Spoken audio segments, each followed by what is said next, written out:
Hello, welcome back to the Phantom Diary channel. I'm sure there are many of you listening to my stories to fall asleep. Before we start, write in the comments what country you're listening from. So, let's go. It started as a simple hike. My friends and I had planned a weekend trip into the woods, away from the city's noise and chaos. We found a quiet trail deep in the heart of the forest. No cell service, no signs of civilization for miles. The air was fresh, the trees towering around us like silent sentinels. The first few hours were peaceful. We snapped photos, laughed, and enjoyed the serene surroundings.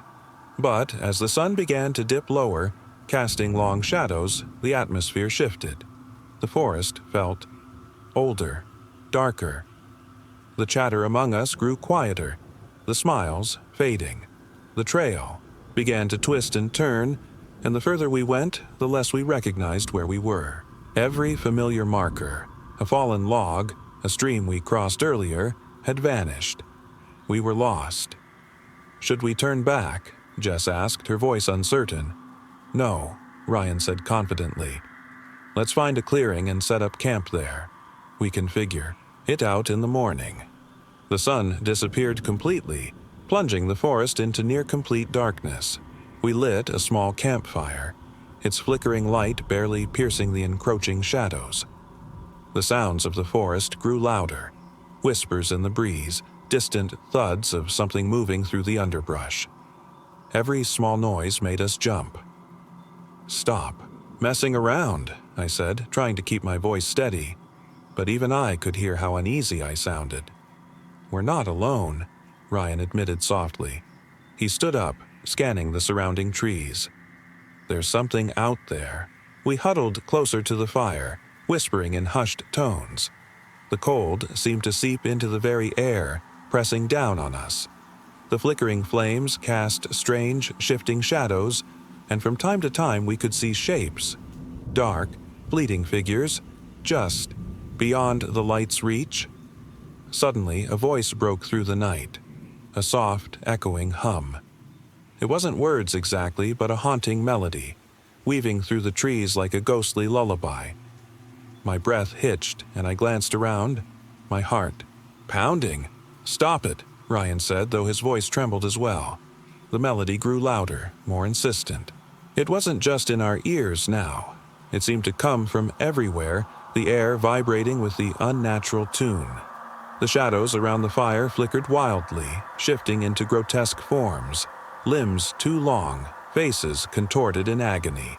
I could hear, breathing too, soft, hollow, almost like whispers being exhaled into the night. We need to leave, Jess said in a panic. Now. We tried to pack our things, moving as quickly as possible, but the sounds became overwhelming. Footsteps echoed in the distance, circling around us. I couldn't tell if they were real or imagined, but every time I glanced up, the figures in the shadows seemed closer, lurking just beyond the firelight. Finally, in a desperate rush, we ran, carrying only what we could in our arms. The melody followed us, growing louder and more distorted the further we fled. The forest seemed to stretch forever, the path twisting back upon itself as if we were trapped in some nightmarish loop. As we broke through the edge of the woods, gasping for air, the sound stopped. The forest fell silent once again, save for our ragged breathing. We turned back, too scared to venture deeper, and found our way to the road. The next morning, we returned with daylight, searching for the camp we had set the night before. But the clearing was gone. The fire pit was empty, the tent poles bent and broken, buried under a thick layer of dead leaves. Whatever had been with us in the dark was gone, but none of us would ever forget the night the forest tried to take us. It was late summer when we found the field. Miles away from any town or road, it stretched endlessly, a vast expanse of tall, waving grass, dotted with wildflowers. The sky above was a deep, ominous gray, though the sun still hung low in the sky. We were just looking for a quiet place to camp, far from the usual trails, but something about the field unsettled us from the start. The moment we stepped inside, the air grew heavier, suffocating. The whispers started faint, barely audible, but grew louder as we moved deeper. They sounded like distant conversations, yet no one else was around. Just us and the silent grass. Setting up camp felt wrong. The uneven ground seemed to shift slightly beneath our feet, and no matter how deep we buried the tent pegs, they refused to stay in place. A breeze swept through the field now and then, though there was no wind to explain it. Shadows flickered at the edges of our vision, darting between the tall blades of grass. "We should leave," Emily said, her voice shaking.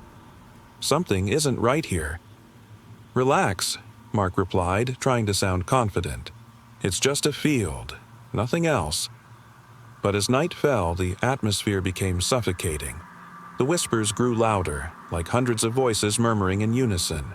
They spoke in languages we couldn't understand, their words slithering through our minds, leaving cold dread in their wake. Suddenly, the sky darkened completely, stars vanishing from view. There was no moon, no light.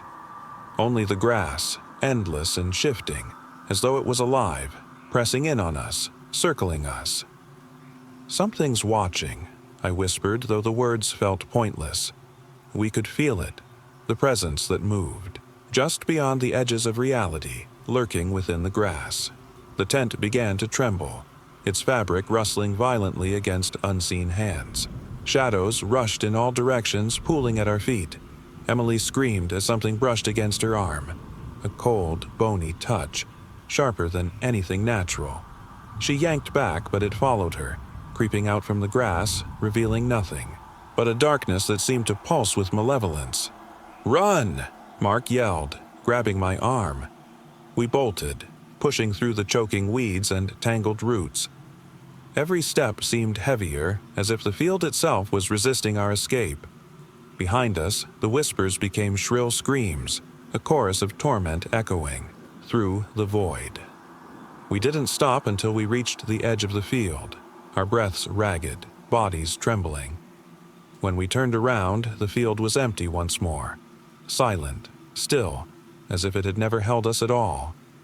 But the whispers still haunted us, lingering in our minds long after we left. The GPS had failed hours ago, and the four of us were hopelessly lost. The back roads wound endlessly through unfamiliar woods, the dense trees blotting out the moonlight. What had started as a fun weekend road trip had turned into something else, entirely, a frantic attempt to find our way back to civilization. As the car rolled along the cracked asphalt, a strange fog began to rise.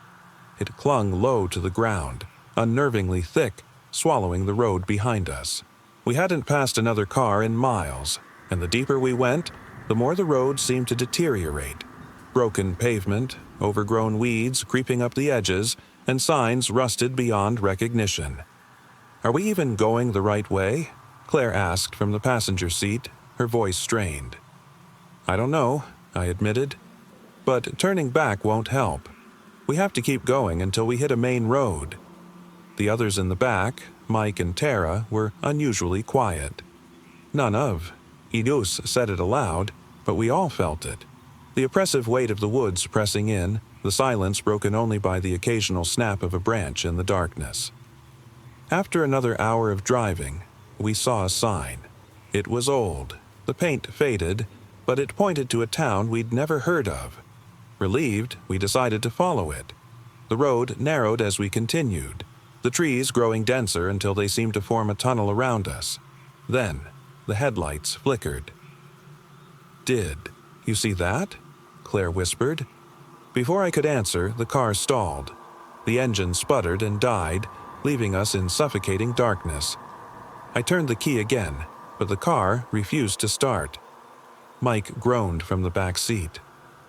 "Great. What now?" "We'll check it out," I said, though my voice was far from confident. Claire and I stepped out, the cold air biting at our skin. The fog was thicker now, swirling around our ankles. The forest beyond the road was unnaturally still. No wind, No chirping insects, nothing. As I opened the hood, Claire grabbed my arm. "Do you hear that?" It was faint at first, a distant humming sound like static on a television. It grew louder, more distinct, until it became clear. A voice, low and guttural, calling out from the woods. "Hello?" Claire called, her voice trembling. I grabbed her hand. "Don't." But then it happened. Shapes began to emerge from the fog. At first, they were faint, like shadows cast by an unseen light. But as they drew closer, I realized they weren't human. Their forms were twisted and wrong, elongated limbs, hollowed faces, and eyes that glowed faintly in the dark. Claire screamed, and we bolted back to the car. I pounded on the windows. "Mike, Tara, unlock the doors." But when we climbed back, the back seat was empty. Where are they?" Claire stammered. "They were just here," I yelled, panic rising. The shadows surrounded the car now, pressing against the windows. Their faces, if you could call them that, were just inches from the glass, staring in with an unnatural hunger. The car groaned as though the weight of their presence was too much for it to bear. Then, all at once, they vanished.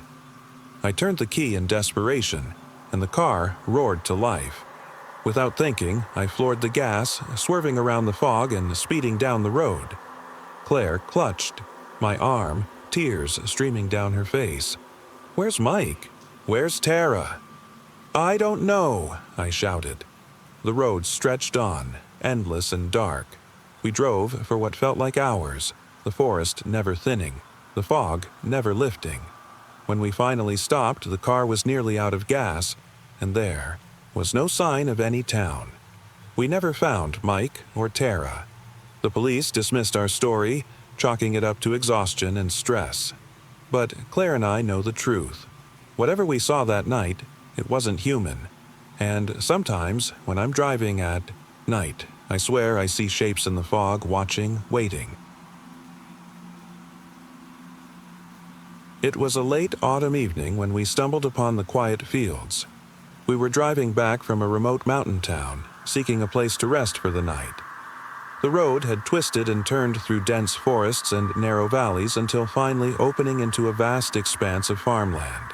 The fields stretched on endlessly under the fading light, broken only by the occasional silhouette of a farmhouse or barn. "Let's pull over here," Jessica said, breaking the silence. Her voice was calm, but her expression betrayed unease. The others agreed without much hesitation, and we parked the car near the edge of a vast wheat field. It was eerily silent, save for the occasional rustling of dry leaves in the wind. There were no animals, no distant sounds of life, just the faint hum of the engine as we sat in stillness. "I don't like it here," Mike said, adjusting the rearview mirror. "Feels like something's watching." "You're just being paranoid," Karen scoffed. "It's just an empty field." But I couldn't shake the feeling either.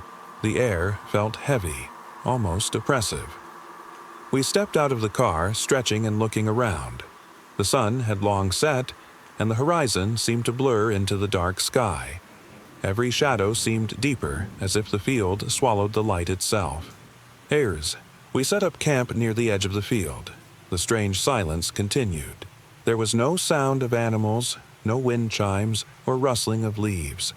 Just stillness, the kind of stillness that made your skin crawl. "Does anyone else feel like we're being watched?" I asked, my voice barely above a whisper.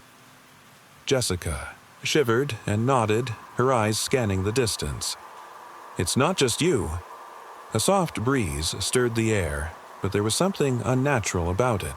The rustling in the fields wasn't from wind. It sounded like movement. Slow, deliberate steps, brushing through the tall wheat stalks. The sound echoed in our ears, amplifying with each passing second. "Hello," Mike called out nervously, but his voice seemed to be swallowed by the stillness. Suddenly, from deep within the fields, a figure emerged, a silhouette against the dark horizon. It moved with a smooth, unnatural gait, blending into the shadows, making it impossible to discern its features. The figure wasn't human. At least, not in the way we knew. It was faceless, but its eyes gleamed faintly in the darkness. A pair of deep, hollow voids staring at us. A deep, raspy breath escaped its unseen mouth, a sound that made the hair on our necks stand on end. The presence radiated something malevolent, something ancient and twisted. "Run!" Jessica screamed, her voice cracking in panic. We bolted, toward the car. But the figure moved impossibly fast, weaving through the fields as though part of the very ground. Its pace was relentless, closing the distance faster than we could comprehend. I fumbled with the car keys, trying to unlock the door, but the sound of its breathing was already behind us. The field seemed to grow darker, the shadows more intense, pressing in on us like a living nightmare. At the last second, I managed to slam the car door shut. The engine roared to life as we sped down the empty road, leaving the figure far behind us in the silent abyss of the fields. We drove for what felt like hours, never looking back. The fields receded into the distance, leaving nothing but darkness in our rearview mirrors. None of us spoke, too shaken by what we had seen. To this day, we still wonder what it was, if it was ever truly there at all, or if the quiet fields had somehow reached out to consume us. It was late afternoon when we arrived. The sun was low, casting long shadows across the overgrown paths and broken fountains of the abandoned garden. The air was thick with the scent of decay and wildflowers gone wild. My friends and I had stumbled upon it while exploring the outskirts of an old, forgotten town. No one had lived there for years, yet the garden still retained its eerie beauty. The wrought iron gate, heavily rusted, stood slightly ajar, creaking softly with every gust of wind. Beyond it, the garden spread out, a tangled mess of weeds, twisted trees, and stone statues half buried in moss. It was a place long forgotten by time, untouched by human hands for decades. We stepped inside, the crunch of leaves beneath our feet the only sound. As we walked along the gravel paths, the feeling of being watched became overwhelming. The air grew colder with every step, and the once tranquil atmosphere took on a sinister edge. There were no birds, no animals, just an unnatural silence, as though the garden itself was holding its breath. "Let's split up," Jessica said, always eager for adventure. "We'll cover more ground." "Are you crazy?" Mark snapped, his voice low and uneasy. "We don't know what's in here." "It's fine," I said, trying to sound more confident than I felt. "We'll stick together for now." But curiosity pushed us forward. We explored the garden's depths, deeper than we ever intended. The statues lining the paths were disturbing, weathered faces twisted into grotesque expressions, some with hollow eyes where stone had crumbled away. Their silent stares followed us wherever we went. Suddenly, we stumbled upon a patch of dirt where nothing grew. It was unnatural, completely barren except for a single stone pedestal, weathered by time. Resting atop it was an open book bound. In dark leather, its pages yellowed and torn. "We can't just leave it here," Jessica said, reaching for the book. "It might be important." "No," Mark said sharply. "We shouldn't touch it." But Jessica had already lifted it. The weight felt wrong, too heavy for its size, and the moment her fingers brushed the pages, a cold shiver ran down her spine. The words inside were cryptic and ancient, detailing rituals and symbols that sent an uneasy feeling crawling through her mind. The whispers started then, a soft, distant murmur in the corners of our ears. At first, it was just a hum, but it grew louder with each passing second. The statues around us seemed to move slightly, their stone eyes twitching with life. The feeling that we were no longer alone was undeniable. "Put it down," Mark urged, grabbing Jessica's arm. "We need to leave. Now." But as we hurried to move away, the wind picked up suddenly, gusting violently, sending leaves flying. The whispers turned into a cacophony, voices merging into one, screaming in languages we couldn't comprehend. Shadows swirled around us, encroaching from every direction, their forms flickering between human and something far darker. Jessica dropped the book, stumbling backward. Mark grabbed her, pulling her into a run, but the garden seemed to stretch, impossibly. The paths warped, twisting into impossible shapes. We couldn't see the gate anymore, or even where we had entered. The garden was endless, a labyrinth of madness. "Where are we?" Jessica cried, her voice frantic. "Just keep running," I yelled back, but panic had taken hold of us all. The statues began to rise fully, their forms shifting into something grotesque and inhuman. They didn't speak, but their hollow eyes glowed with a malevolent light. They moved toward us silently, their feet barely touching the ground. We were surrounded. Every direction we looked was filled with darkness. The whispers became deafening, a chorus of agony that consumed our senses. Suddenly, a voice, sharp and commanding, cut through the chaos. "Leave!" The statues froze mid-step, their forms twisting back into stone. The wind stilled. The whispers ceased. We stood motionless, unable to breathe, unable to speak, and then, as quickly as it had started, the garden fell into a deathly silence once more. The book lay open on the stone pedestal. The leather was unblemished, the pages blank. Without a word, we turned and ran. It was an old orchard, long forgotten by time. The trees stood like solemn sentinels, their gnarled branches twisting against the pale evening sky. The air was thick with the scent of decaying apples and earth, and the silence was oppressive, as if the orchard itself was holding its breath. We had arrived late in the afternoon, hoping to camp overnight far from the noise of the city. My friends and I set up camp beneath the canopy of one of the largest, oldest trees, its bark covered in lichen and moss, its twisted roots extending far into the earth. The place seemed peaceful, almost serene. But the feeling of unease settled, in slowly, creeping into our thoughts like a persistent fog. At first, it was subtle, sounds just beyond hearing, whispers lost in the breeze that seemed to carry the scent of something rotten. We told ourselves it was just the wind through the apple branches. But the sensation grew more oppressive as the sun dipped below the horizon. The moon rose, casting a pale silver light over the orchard. Shadows danced through the undergrowth, shifting unnaturally. One of my friends, Jake, insisted it was just an animal, but the movement wasn't natural. No creature moved that fluidly in the dark. "We should leave," Sarah whispered, her voice trembling. "Something isn't right." "We've come this far," I said, trying to sound reassuring. "Let's stay for a little longer." The fire crackled weakly in the center of our camp, the flames flickering erratically.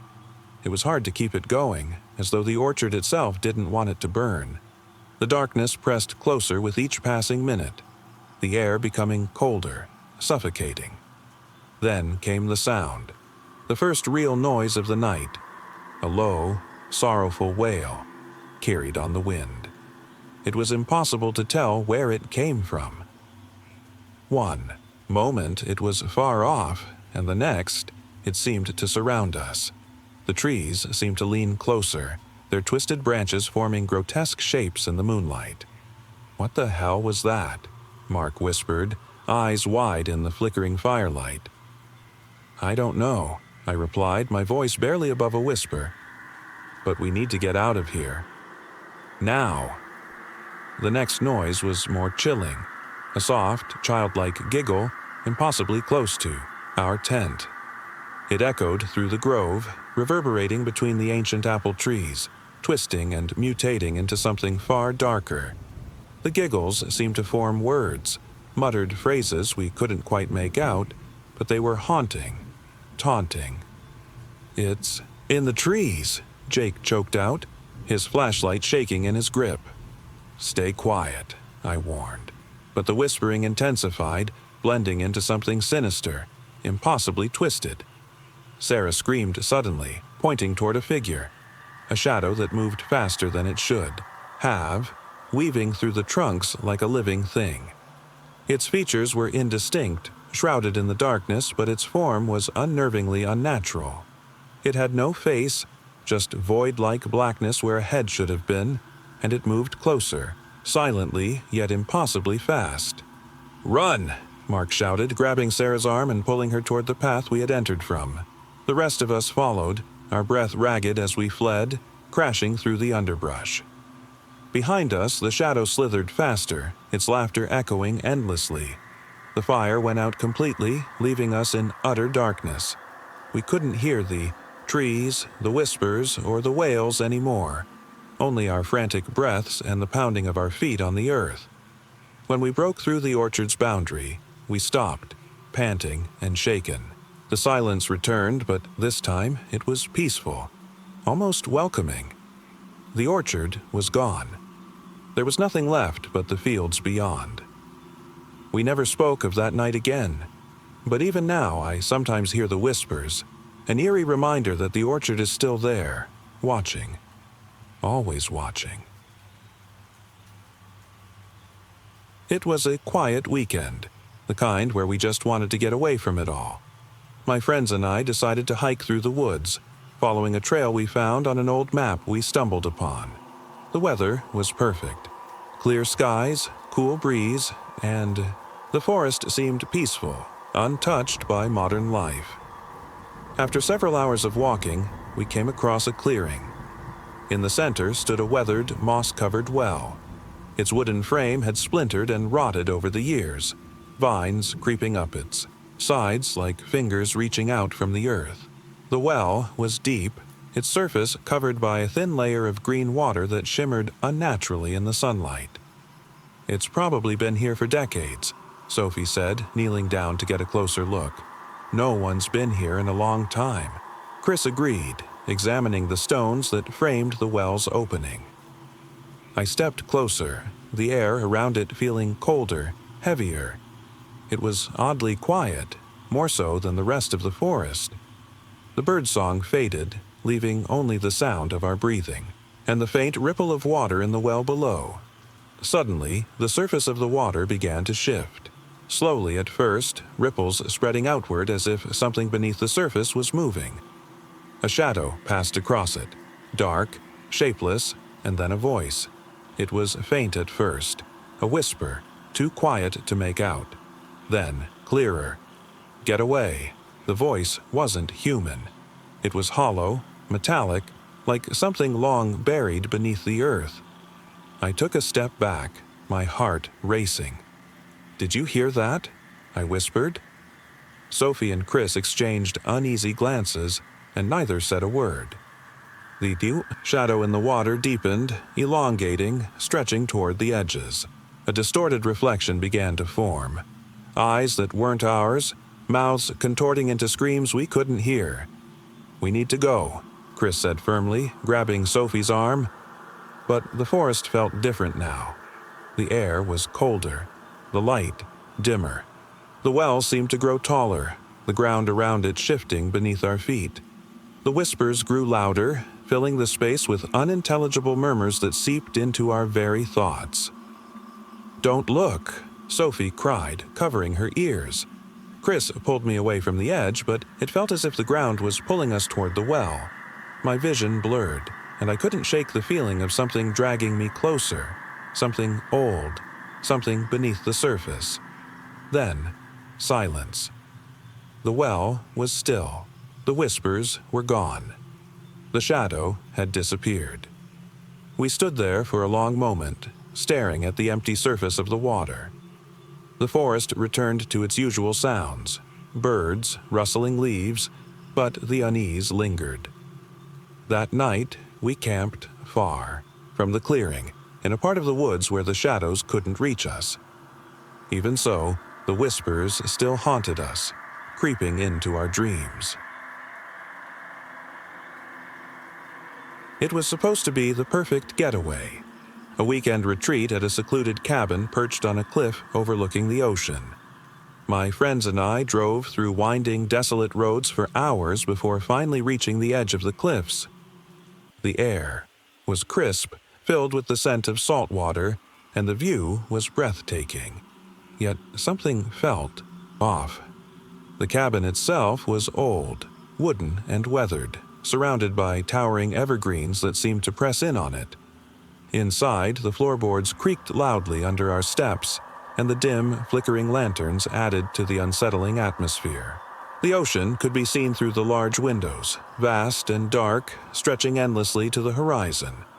That first evening, we settled in comfortably. We built a fire, roasting marshmallows and telling stories. It was peaceful for the most part, but the longer we stayed, the more we noticed things weren't right. Shadows moved in the corners of the room, shifting shapes that flickered whenever the firelight dimmed. Whispers could be heard when no one was speaking, and the faint sound of footsteps would echo through the cabin when the house was otherwise silent. "Did you hear that?" Sarah whispered nervously after dinner. Her voice was barely audible, but it sent a chill down my spine. "Hear what?" I asked, though I felt it too. A presence, something intangible, lingering beyond our sight. That night I couldn't sleep. The wind outside howled louder, shaking the cabin with each gust. It sounded unnatural, almost like it was trying to get in. My friends lay sound asleep, oblivious to the discomfort I felt, but I couldn't shake the feeling that something was watching. Around midnight I sat up, staring at the window. The curtains were drawn, but I could still see the faint silhouette of something moving beyond them. A figure, human-shaped but blurred, with no discernible features. It pressed its face against the glass, its dark eyes peering into mine, and then it was gone. A gasp escaped my lips as I backed away from the window, my heart pounding. I knew I hadn't imagined it. Something had been there. The next morning, we explored the cabin and the surrounding cliffs in daylight, convincing ourselves that everything from the night before was just our imagination. Yet, the unease didn't leave. The shadows in the corners of the room seemed darker, the air heavier. We tried to laugh it off, attributing it to the isolation of the place, but something inside told me we weren't alone. That night, things escalated. We heard footsteps again, soft, deliberate, pacing, in the hallway outside our rooms. They circled the cabin, sometimes stopping at a window, sometimes just beyond the walls. Whatever was out there seemed to be watching us, waiting. Suddenly, the power went out. Darkness consumed the cabin. Even the fire had burned low, its embers flickering feebly in the hearth. We sat in complete silence, clutching each other in the pitch-black room. The whispers began again, louder this time, more distinct, as if they were calling us. Not just whispers, but guttural murmurs, rising into an incomprehensible chant. I reached for my phone, hoping for light or a signal, but it was useless. The signal was gone, no bars, no connection. We were isolated, completely at the mercy of whatever force was in that cabin. In that moment, the figure returned, pressing against the glass once more, staring inside with those dark, empty eyes. It wasn't human, or at least not anymore. It moved slowly, deliberately, its shadow seeping under the door frame. "I can't breathe," Sarah whispered, gasping as she clutched her chest. "It's in here." The whispers grew louder, a chorus of voices now filling the cabin, rising into a deafening crescendo. I could feel their hands reaching for us, clawing at the air, pulling us into darkness. When the sun rose again, we were alone. The cabin was silent. No sign of the figure. No more whispers. Only the faint echoes of a night we would never forget. It was a crisp autumn evening when my friends and I set out on a camping trip. We drove to a secluded spot deep in the woods. No cell service, no nearby towns, just trees stretching endlessly in every direction. The sun had nearly set by the time we arrived, leaving us with only the dim glow of our flashlights. We set up camp near a small, forgotten trail. The forest around us was alive with sounds, leaves rustling, distant hoots of owls, and the occasional snap of twigs beneath. Unseen creatures, but it was peaceful, at least for the first few hours. As the night deepened, the atmosphere grew heavier. The shadows seemed to stretch unnaturally long, and every sound became amplified in the stillness. Around the campfire, we laughed and shared stories, but my nerves were frayed by the quiet that followed each one. Then came the first knock. It was soft, distant, almost imperceptible at first. A quiet tap against a tree trunk. We didn't take it seriously at first, thinking it must have been an animal or the wind playing tricks on us. But as the night deepened, the knocks grew louder, repeated and deliberate. Knock, knock, knock. We huddled together near the fire, the warmth barely comforting against the creeping cold.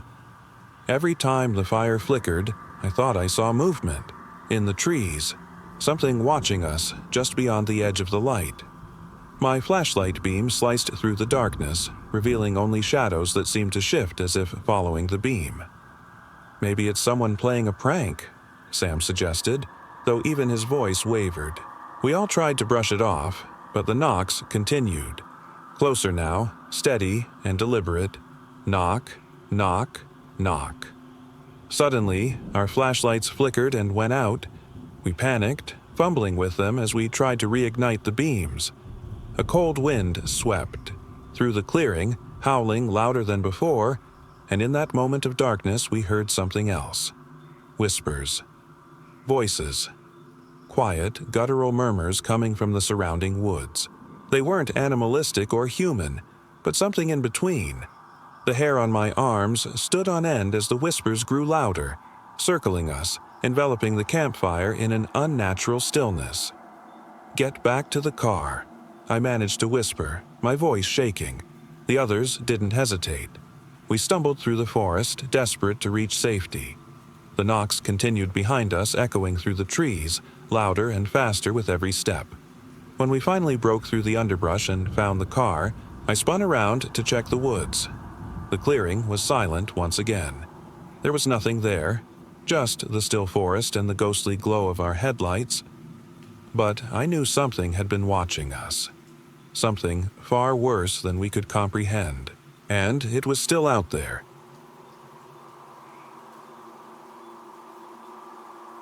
It was late evening when we left the small town behind. The sun had long since set, leaving the horizon a dull orange glow as we drove down the winding country road. The headlights barely cut through the dense trees lining either side, and the air was thick with the scent of earth and pine. Just a few of us had decided on this spontaneous road trip. My best friend Rachel sat beside me in the passenger seat, while our two friends, Ben and Lisa, followed behind in a separate car. The road had been quiet for miles. No other cars, no signs of life. The distant hum of cicadas was the only sound. "It's getting darker," Rachel said, her voice tense. "Maybe we should stop soon." "We're fine," I replied, trying to sound reassuring. "There's a small town up ahead, right?" I checked the GPS again, but the signal had been spotty for the last hour. It kept flashing between bars, as though the road itself was swallowing the signal. I sighed, turning the volume down on the radio. Static hissed, occasionally punctuated by distant whispers I couldn't quite make out. Suddenly, the car jolted slightly. I slammed on the brakes, coming to a stop on the side of the road. "What the hell?" I whispered, looking down at the dashboard. A deep scratch ran along the side of the car, an unnatural, jagged mark. "What was that?" Rachel asked, her voice trembling. We both stepped out of the car to inspect the damage. Nothing was visible in the darkness. No branches, no debris, just the scratch. "Must have been a rock or something," I said, though I wasn't convinced. As we stood there, I noticed Ben and Lisa's car pulling up behind us. They were clearly shaken, too. "We saw something," Lisa said quietly, her voice shaking. "On the road. A figure, walking slowly. But there was nothing there when we checked." Rachel and I exchanged a glance, uneasy. The silence seemed to deepen again. The trees seemed to close in, shadows twisting unnaturally as the wind rustled through the leaves. "Let's just keep moving," I urged, though I wasn't sure if that was the right decision. The road ahead was even darker, more isolated. We drove in tense silence, but no matter how far we went, it felt like we were going in circles. The road didn't seem to end. The GPS was completely frozen now, the screen showing a blank map with no roads, no towns, just an endless expanse of black. Every now and then, we caught glimpses of something at the edge of the headlights, a shadow, a silhouette, fleeting and elusive, barely discernible before vanishing completely. It was as if the darkness itself was alive, watching. "Did you see that?" Rachel asked, gripping my arm tightly as we passed a bend. Her voice shook. I didn't need to ask what she was talking about. Every turn, every glance into the rearview mirror was met with unease. Finally, the road straightened out and there was a slight incline ahead. The headlights flickered again as we crested the hill, and that's when we saw it, the figure standing in the middle of the road. It wasn't human, at least not entirely. Its shape was too tall, too thin, and the features were distorted, lacking a clear face, just an empty, shifting void. Its movements were jerky, unnatural, like something inhuman was attempting to walk forward. I slammed on the brakes, but it was too late. The figure loomed closer, stepping toward us. We could feel its presence, almost tangible in the suffocating air. The static on the radio surged louder, an inhuman scream cutting through the noise before fading again into eerie silence. "We have to get out of here," I managed to say, my voice a whisper. My hands were trembling as I put the car in reverse, tires squealing as I sped backward. The figure didn't follow, at least not immediately, but the fear that it was still there, waiting in the darkness, haunted us. We didn't stop until we found a small roadside motel, miles down the highway. The place was no safer. Creaky floors, flickering lights, and an air of oppressive stillness. But we didn't care. We just needed to put distance between us and whatever we saw. To this day, we have no explanation for what happened on that road. The memory haunts us, an endless, silent expanse of darkness and something beyond our understanding. It started as a simple renovation project. We were fixing up an old farmhouse we had recently purchased. The house had character, creaky wooden floors, antique fixtures, and a sprawling, overgrown yard. But beneath the charm lay something unsettling. The basement was dark and musty, the air thick with the scent of damp earth and forgotten memories. The wooden stairs creaked as we descended, the sound echoing unnaturally loud. My flashlight barely cut through the oppressive darkness, and the faint hum of the old flickering bulbs above did little to illuminate the space.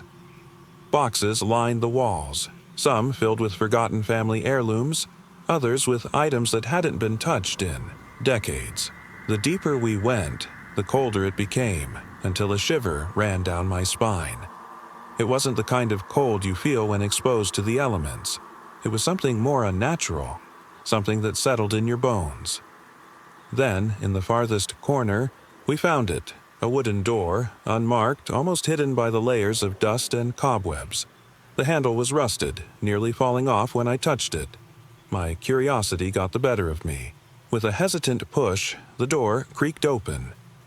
Beyond was a room we hadn't expected, a strange, sterile space that felt disconnected from the rest of the basement.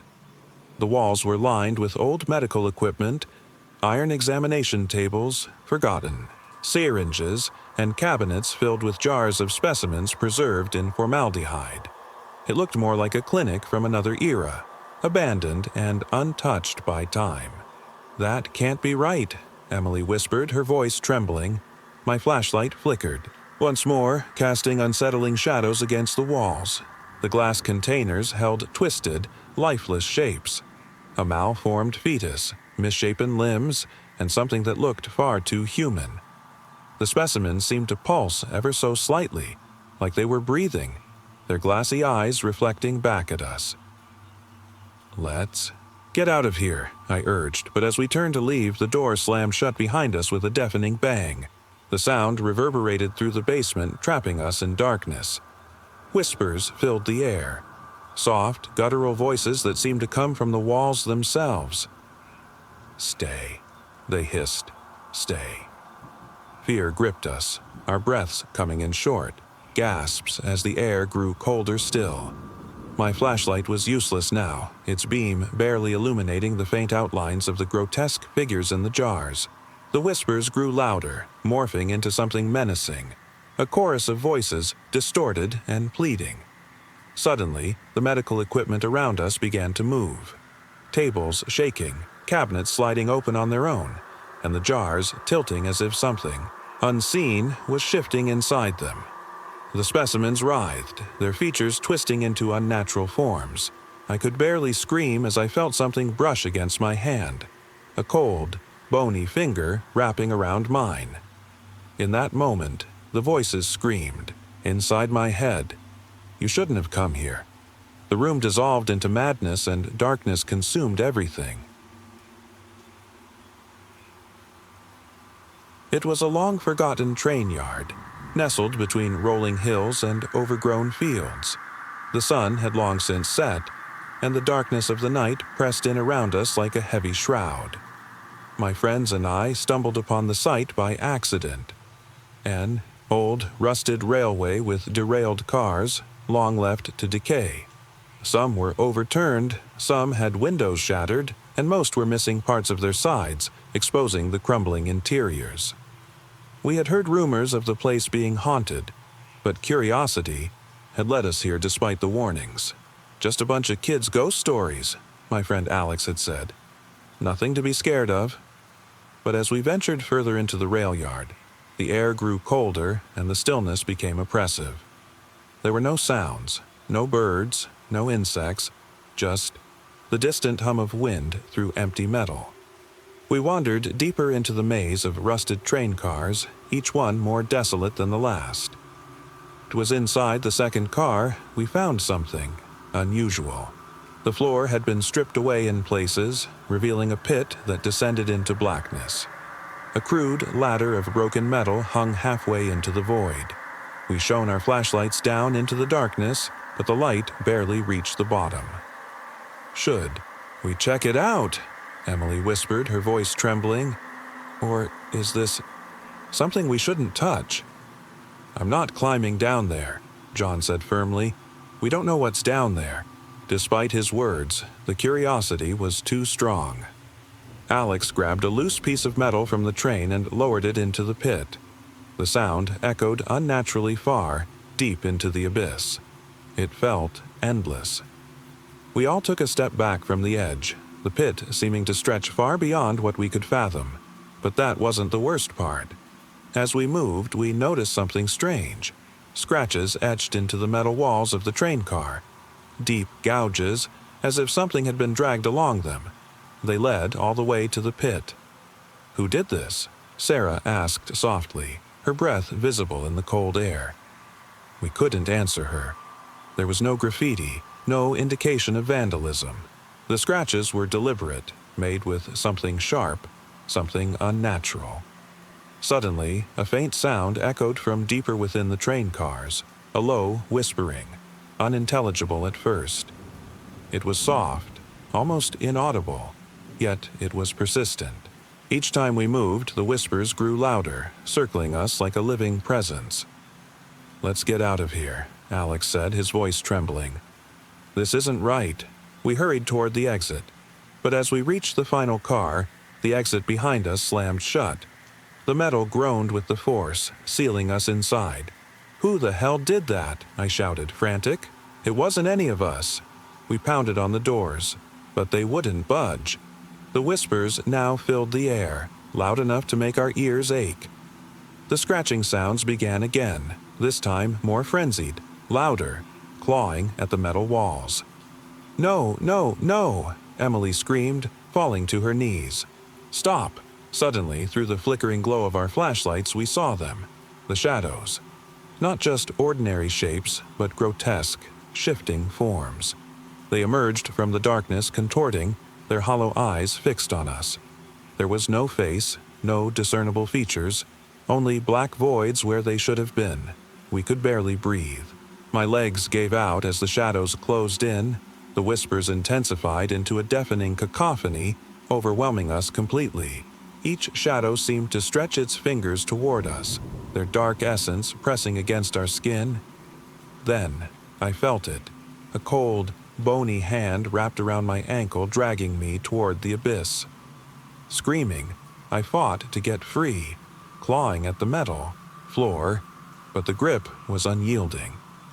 As my flashlight flickered and died, the last thing I saw was the endless darkness swallowing me whole. The warehouse stood at the edge of town, hidden away in a forgotten industrial district. Its brick walls were stained with time, windows broken and boarded up, giving it an air of desolation. No one really knew what it was used for back when. It was operational, but now it seemed lifeless, until the whispers started. It began when Theo, my younger brother, mentioned seeing something strange there. "I was biking past the warehouse yesterday," he said wide-eyed, "and I saw someone, inside, just standing there." I scoffed. "That place has been empty for years, Theo. You're imagining things."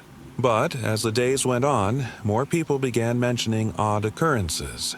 Neighbors reported flickering lights coming from the windows late at night, and distant, disjointed sounds, like footsteps echoing inside a massive, hollow space, when no one was supposed to be there. Curiosity got the better of me. Late one evening, I parked my car a few blocks away and walked toward the warehouse. The streets were eerily quiet, the buildings around it long abandoned. But I pressed on. There was a strange pull, the kind of feeling that drags you into the unknown. The warehouse loomed ahead, shadowy and imposing. I hesitated at the entrance, but then I heard it, the faintest whisper. "Come inside." My breath caught. "Hello," I called out, stepping closer. No response, but the air grew colder, sharper, like a blade against my skin. A low, oppressive hum filled the space, and the darkness seemed to press against me harder with each second. I flicked on my flashlight, sweeping the beam through the darkness. That's when I saw it. A figure standing motionless near the far wall. Its outline was vague, shifting, as if composed of shadow and smoke. No face, just darkness where a head should be. It didn't move, yet I felt its gaze boring into me. I stumbled back, tripping over debris that littered the floor. The warehouse seemed endless. Corridors, rooms, spaces stacked high with forgotten machinery and tools. Every turn I took led deeper into the abyss. The whispers grew louder, and the figure followed. Its presence was inescapable, always just out of sight, always lurking in the corner of my vision. I tried calling out, screaming, but my voice was swallowed by the warehouse's vast emptiness. Then I heard another sound. Footsteps. Not mine. Not the figure's. Someone, or something, was walking through the debris behind me, circling like a predator. The hum of the oppressive darkness grew louder, drowning out my breathing. I could feel its cold breath against my neck, but when I turned, nothing was there. Panic surged through me as I sprinted back toward the entrance. The whispers turned into screams, hundreds of voices, all of them howling, filling the warehouse, until I thought I would go deaf. Finally, I burst through the heavy doors and into the street. My chest heaved, and the silence was almost deafening after the chaos. I stumbled away, unable to look back. The warehouse stood there still, dark and silent as before, but I knew whatever I had encountered hadn't left. It never would. It was an old farmhouse, sitting far from any modern conveniences. My family had moved in after the previous owner passed away, and the house had been untouched for years. The place had its charm: antique furniture, wooden floors, and that strange, musty smell. But something about the basement unsettled me from the start. The door to the cellar was small, barely noticeable at the base of the staircase. It was hidden under a thin rug and secured with a rusted metal latch. My father would sometimes go down there to retrieve canned goods or check the water pump, but he always insisted it wasn't worth exploring further. "Nothing down there, but old junk," he'd say with a dismissive wave. But curiosity got the better of me. One rainy evening, when the house creaked with every gust of wind, I decided to investigate. The cellar was dimly lit by a single flickering bulb hanging from the ceiling. Rows of wooden shelves lined the walls, filled with jars of preserved vegetables and dusty tools from decades ago. In the corner stood a wooden chair, nothing special really, except it seemed out of place. The air was damp, heavy, and the silence was almost suffocating. Every time the wind blew, it whistled through unseen cracks, creating a haunting, rhythmic sound. That's when I noticed something strange. Near the far end of the cellar, beyond the shelves, there was another door. One I had never seen before. It was painted black, its edges worn as if dragged through the earth itself. It had no handle, no visible lock, only a faint impression as though it had been designed to blend in with the stone wall. I walked toward it slowly, my breath fogging in the cold air. Something felt wrong. The closer I got, the harder it became to move. My limbs felt heavy, like I was walking through water. Suddenly, the bulb above flickered out entirely, plunging the cellar into darkness. A low whispering began. Voices, distant and indistinct, brushing against my ears. They spoke words I couldn't quite hear, and yet I knew they weren't benign. "Hello," I called out, my voice barely audible. The whispering stopped. I reached out toward the black door, my fingers brushing against the cool surface. There was a texture, as though the door wasn't wood at all, but something far more ancient and unnatural. I pushed against it, though it didn't budge. It felt as if it wasn't meant to be opened, meant to remain hidden forever. I backed away slowly, the whispering beginning again, but louder this time. The voices weren't just speaking anymore. They were chanting, low and rhythmic, as if a chant rising from deep within the earth itself. The temperature dropped rapidly, and an oppressive weight settled on my chest. The air grew thick with something otherworldly. Panic gripped me. I reached blindly for my flashlight, turning it, on just in time to see the black door shift. It didn't move outward. It shifted inward, melting into the wall as if swallowing itself. And then, it wasn't a door anymore. It was a void that stretched endlessly into darkness, shifting and writhing like a living thing. The whispering grew louder, morphing into a chorus of voices, some crying, some laughing, each sound hauntingly, familiar, yet alien. My breath hitched, my heart pounding so hard I thought it might burst. Suddenly, a voice cut through the noise, a low, guttural whisper right in my ear. "You should have left it alone," I screamed as the void surged toward me, pulling me into the darkness. It was supposed to be a simple weekend camping trip, a chance to escape the city and get lost in nature. My friends and I packed everything we needed: tents, sleeping bags, flashlights, and a few board games to pass the time. We headed deep into the forest, far from the nearest trail. No cell service, no signals, just us and the wilderness. We found a clearing by a small, still lake, surrounded by towering trees that seemed to stretch endlessly into the sky. The air was crisp, the scent of pine filling our lungs. It was peaceful at first. That night, around the campfire, the stories began. Nothing unusual at first, just ghost stories and campfire tales. But as the fire flickered, someone mentioned the abandoned camp across the lake, deep within the woods. "It's been there for years," Alex said, his voice low and hushed. "People say it's cursed. Kids who go there, they don't come back." We all laughed, brushing it off as nonsense. But deep down, the idea stuck with us. The others decided to ignore it, but I couldn't. Curiosity gnawed at me.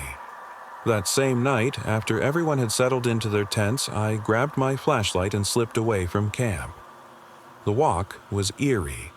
The woods were silent, save for the distant hoot of an owl and the crunch of dead leaves beneath my boots. The lake shimmered in the moonlight as I approached the other side, the camp looming ahead like a forgotten relic. The first thing I noticed was how empty it felt. The tents were still up, but they were torn, left to rot. Old cooking supplies lay abandoned next to burnt-out campfires. It was like the occupants had vanished overnight. I stepped cautiously through the campsite, my flashlight cutting through the darkness. Every snap of a twig made me pause. Every shadow stretched unnaturally against the flickering light. A chill ran down my spine as I moved further in. Then I saw it. The building. A long, decrepit mess hall stood at the center of the camp. It had broken windows and a gaping front door. My heart skipped a beat. Despite the absence of life, there was a strange sense of something watching me. Inside, the mess hall was a ruin.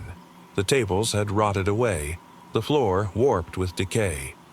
The walls were covered in old graffiti, sick drawings, symbols I couldn't recognize, and strange messages scrawled in what looked like dried blood.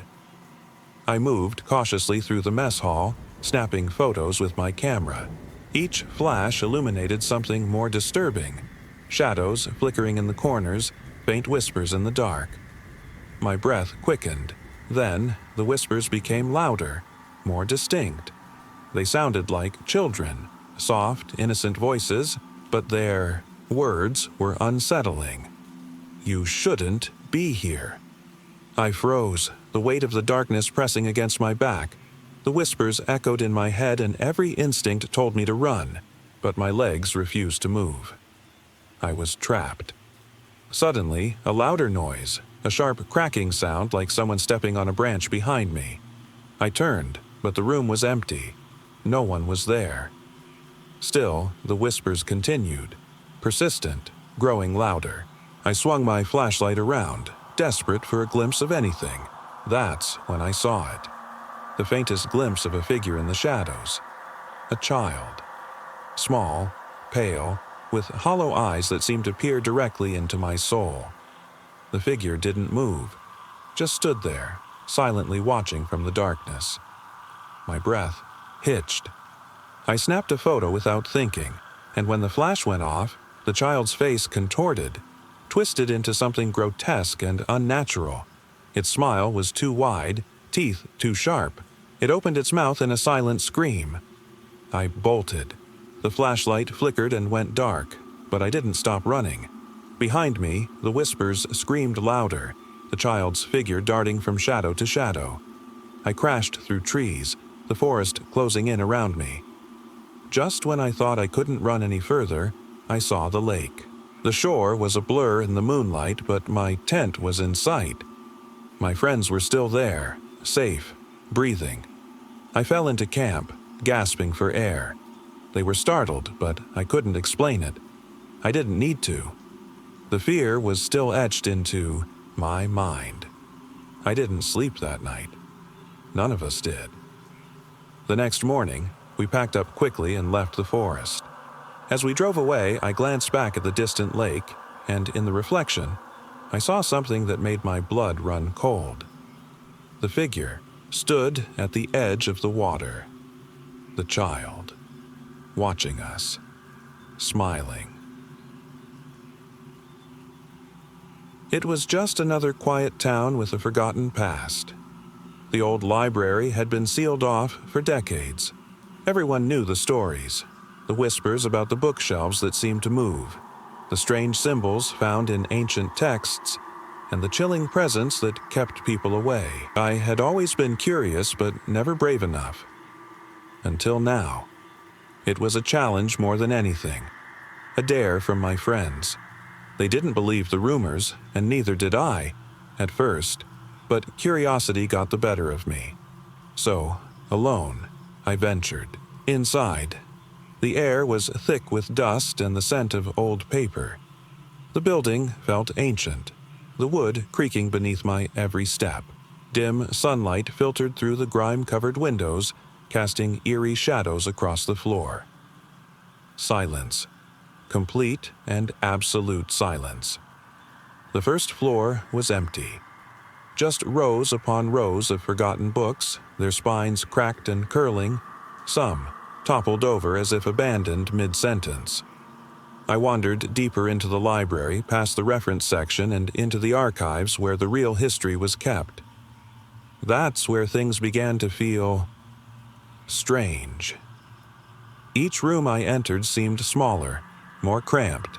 The shelves shifted slightly when I wasn't looking, just a few inches, but enough to disorient me. I turned around once and the doorway I had just passed was gone. No, not gone. Replaced. A different hallway, a different aisle. This is ridiculous, I muttered, my voice barely above a whisper, but it didn't feel like the library was listening. No, it felt like something else was. Then I heard it, the soft rustling of pages, distant yet near. A low hum of whispered words, indecipherable and unsettling. It wasn't coming from any book or recorded sound. It was in the air. Every room I entered felt more confined, more oppressive. The shelves seemed to close in, tighter and tighter, as if the library were alive. Each corner I rounded had shadows that seemed too deep, too long. Whispers became voices, murmuring, calling my name. My flashlight flickered, the batteries draining rapidly as though the darkness was feeding on the light. Suddenly, I stumbled into a circular room, the rare archives. Here, the bookshelves formed a dome around me, books pressed together as if holding something back. The symbols in the ancient texts were sharper, more vivid, glowing faintly against the faded pages. Some of them began to shift, writhing like they had a life of their own. The hum turned into a chorus of voices, louder now, more distinct. It was a language I couldn't understand, but the intent behind it was clear. Fear, rage, hunger. The walls around me pulsated, the very air vibrating. I could feel it. Something watching, something lurking just beyond the edges of my vision. The darkness pressed against my skin, heavier with every passing second. My breath quickened, but it was getting harder to breathe. I fell to my knees, hands covering my ears, but the voices only grew louder. My flashlight was useless now, dead, flickering in the darkness. I couldn't escape. I couldn't move. Then, a voice broke through the chaos. "Leave!" It wasn't in my head. It was real. A clear, commanding voice. The others grew silent, the whispers fading into nothingness. I looked up. Standing before me was a figure in a long, flowing robe, its face obscured, but its presence, radiating something ancient, something otherworldly. It pointed toward the doorway. "Leave. Now!" I scrambled to my feet, following its silent command. The library trembled with each step I took toward the exit. The aisles opened wider. The oppressive weight lifting as I pushed toward the entrance. Behind me, the voice echoed one last time. "You shouldn't have come." The library was gone when I finally stepped outside. Just an empty building, swallowed by the quiet streets of the town. Nothing remained. No trace of the ancient presence, only the memory of its whispers. I never spoke of it again.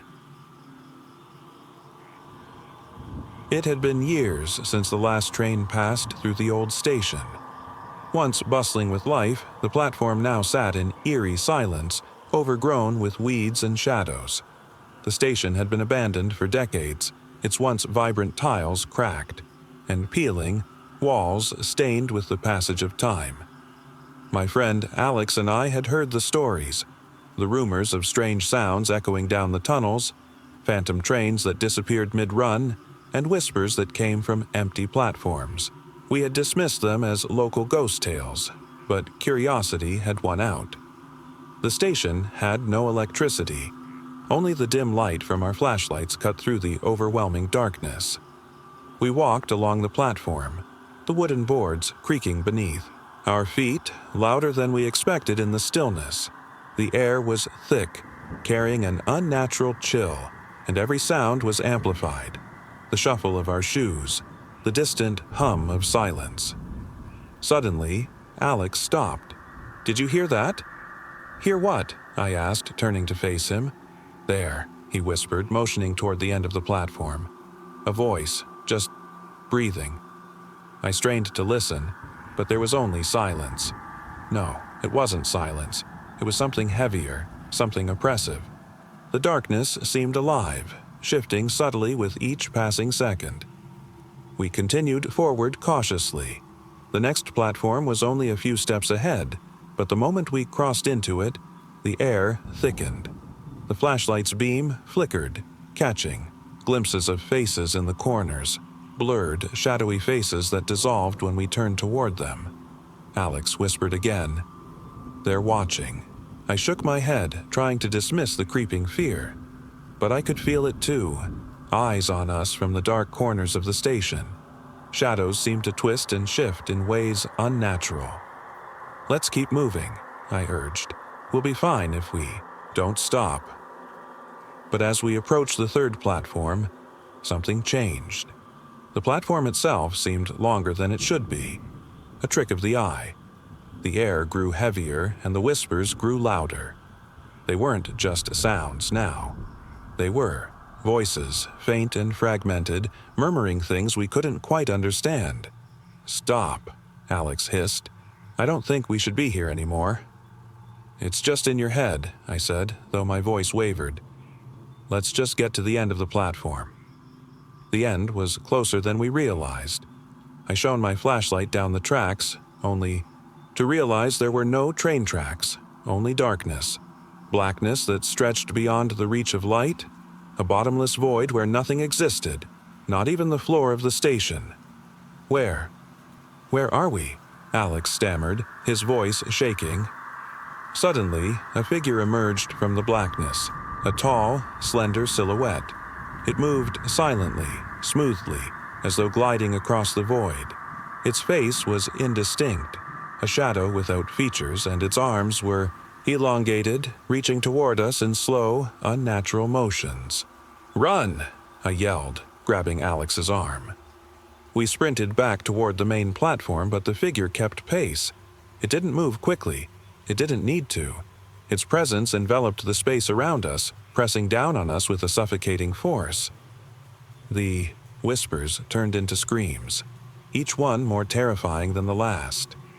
"You can't escape," the voices hissed in unison. We reached the first platform again, but it was no longer familiar. The walls seemed to fold in on us, corners bending at impossible angles, forcing us toward the center. The light from our flashlights flickered, dimming until they were nothing more than faint glows. "Please," Alex cried, dropping to his knees. "Let us go."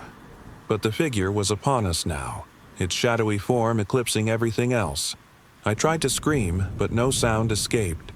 The whispers filled my mind, dark, haunting words that twisted my thoughts into madness. The last thing I saw was Alex, his mouth moving in silent pleas before darkness overtook us entirely. I've always been afraid of elevators.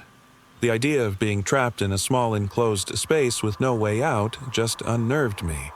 But when I started my new job, the building had an elevator, and I had no choice but to use it. It wasn't a fancy building, just a nondescript office in the middle of a busy city. The elevator was old, probably as ancient as the building itself. Its brass buttons were worn down and the floor smelled faintly of mildew, but I could never quite put my finger on why. Still, I would get on and press the button to my floor, trying to ignore the sense of dread that would settle in my stomach every time. One Friday evening, after everyone had left for the weekend, I found myself working late. I was tired, eager to get home, and the last thing I wanted was to climb up the stairs to the 8th floor. The elevator was the quickest way out, so I reluctantly stepped in. The moment I pressed the button for the ground floor, something felt wrong. The elevator jolted as if it had been powered off for a split second before starting up again.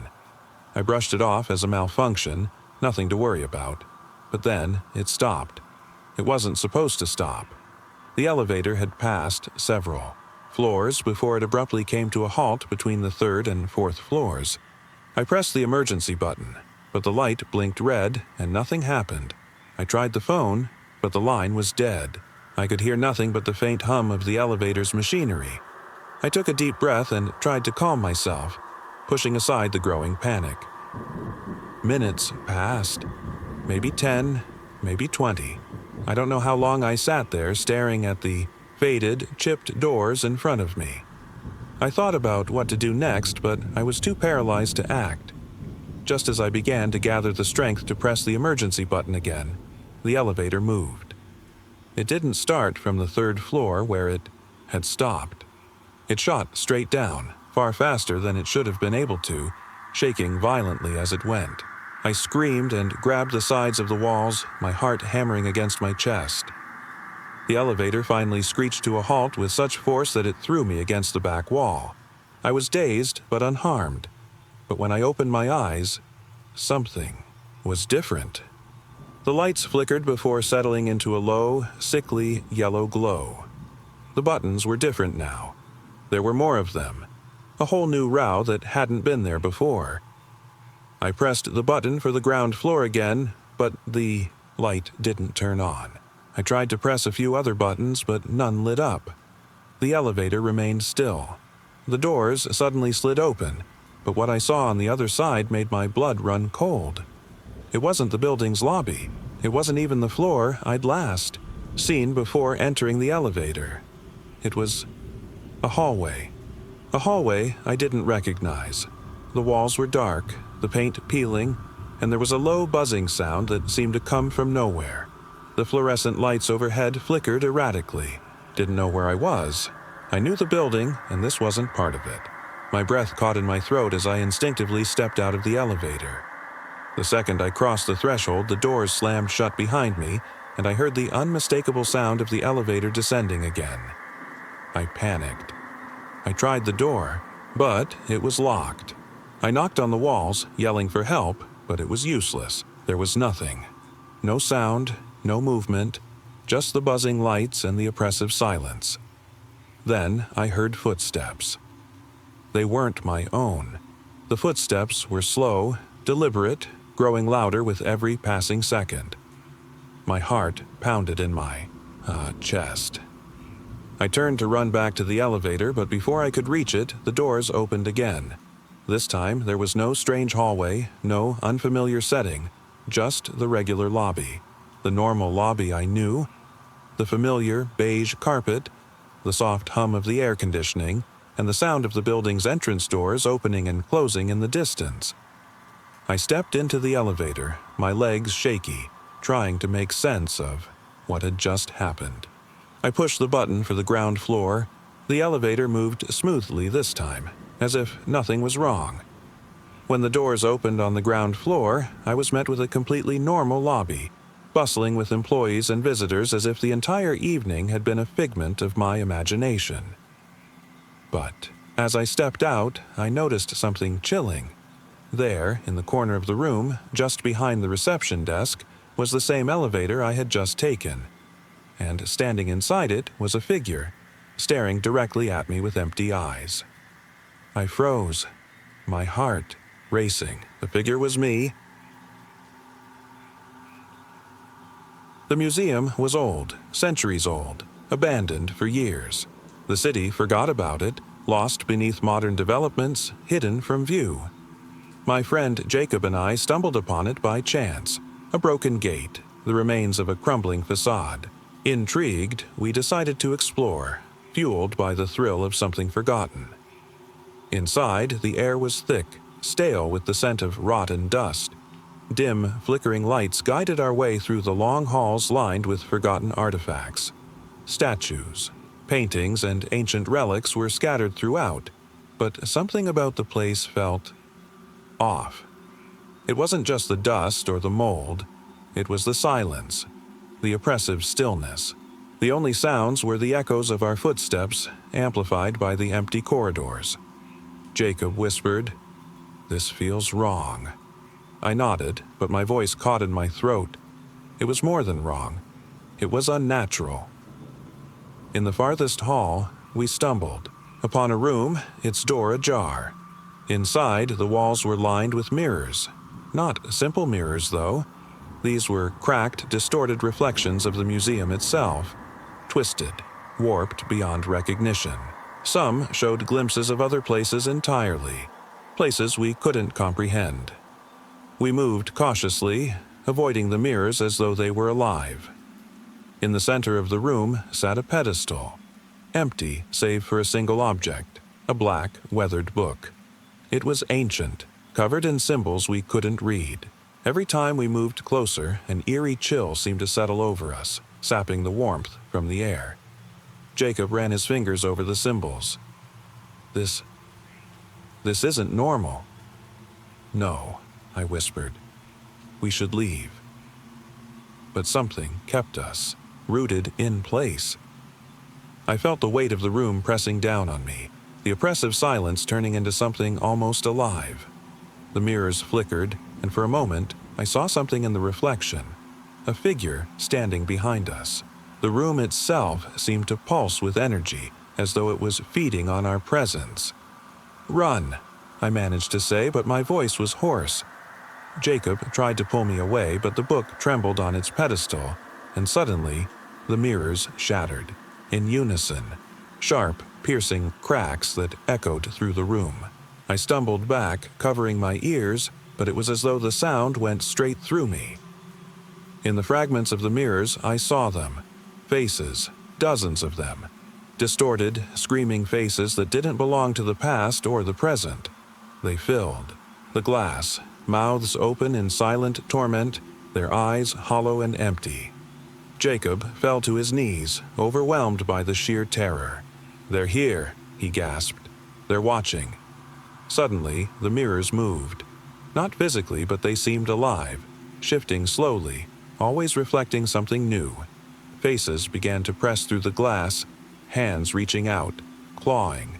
For us. The air grew colder. I could feel the icy touch of fingers brushing against my skin. The book began to chant.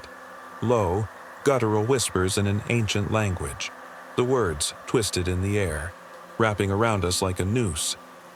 I couldn't tell where they were coming from, the mirrors, the book, or something unseen, but the effect was immediate.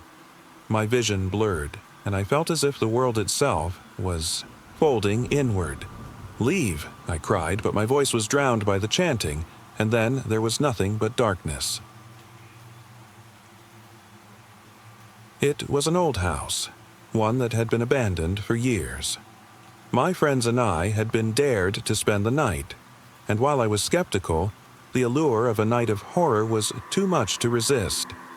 The house had been sealed shut for decades, with a heavy padlock barring the attic door at the top of the stairs. The main level was covered in dust, the floorboards creaking beneath our feet with every step. Old furniture sat in disrepair, and the air was thick with decay. We laughed at the cliché, at the creaks and whispers that seemed to echo through the empty rooms. But when we reached the top of the stairs, things shifted. The attic door loomed. Before us, solid wood, locked shut with a rusted chain. It looked more like a tomb than a storage space. "We don't have to open it," Sam said, uneasy. "Let's just go home." "Come on," I urged. "There's nothing up there." With a shaky breath, I took hold of the chain. The padlock was rusted, nearly falling apart as I tugged. After a few tense moments, it gave way with a loud snap. The door swung open with a slow creak, revealing darkness beyond. A single flashlight flickered on. We hesitated at the entrance, peering inside. It was a vast, windowless space, filled with cobwebs and stacks of forgotten boxes. The air was colder up here, and something about it felt wrong. "Hello," I called, though my voice barely pierced the silence. No response, just the sound of our breathing and the distant creak of the wooden floor. As we moved deeper into the attic, I snapped photos with my camera. The flash illuminated strange shapes, blurred figures and faces in the corners of the photos that weren't visible to the naked eye. Every image came out distorted, like there were things just beyond our sight, watching. The deeper we ventured, the heavier the atmosphere became. My flashlight flickered again, dying for a moment before reigniting. Sam's camera stopped recording, mid-shot, only to glitch and display corrupted footage, distorted faces, whispering figures, shapes moving just out of reach. Suddenly, a sound broke through the silence, a soft, agonized whisper coming from the shadows. "Leave. Leave," it hissed, a voice so faint it seemed to originate from within my own mind. I spun around, heart racing. "Did you hear that?" "Stop it," Sam hissed, his voice trembling. "We need to get out of here," Emma said, her voice a terrified whisper. But just as we began to retreat, the door behind us slammed shut, locked again by unseen hands. The air became frigid, icy cold, creeping into our bones. Shadows crept along the floor, slithering toward us from the corners of the room. The whispers intensified, becoming more distinct, more malevolent. "Who's there?" I demanded, my voice cracking. The walls seemed to close in. My flashlight flickered again, illuminating a figure. Just a glimpse, a fleeting shadow in the corner of the room. It was faceless, but its form was grotesque, hunched and shifting. Its fingers were elongated, reaching toward us like claws. "Get back!" Sam yelled, grabbing Emma's hand. We stumbled toward the entrance, but it was futile. The figure loomed closer, its movements unnatural, its presence oppressive. Through the distorted photos on my camera, I saw it again. Hundreds of figures, hundreds of faces, twisting and writhing beyond comprehension. They weren't human. They never had been. I screamed as the flashlight went out completely. Darkness enveloped us and the whispers turned into deafening screams. The sound of footsteps, not ours, echoed louder and louder with every second. A hand brushed against my shoulder, cold, icy, and real. My breath caught. I couldn't move. In the last moment, I heard the voice again, clearer now. "You should have left the attic closed." It started on an ordinary Tuesday. I was house-sitting for an old friend, just a routine task. The house was in a quiet suburb, nothing unusual about it.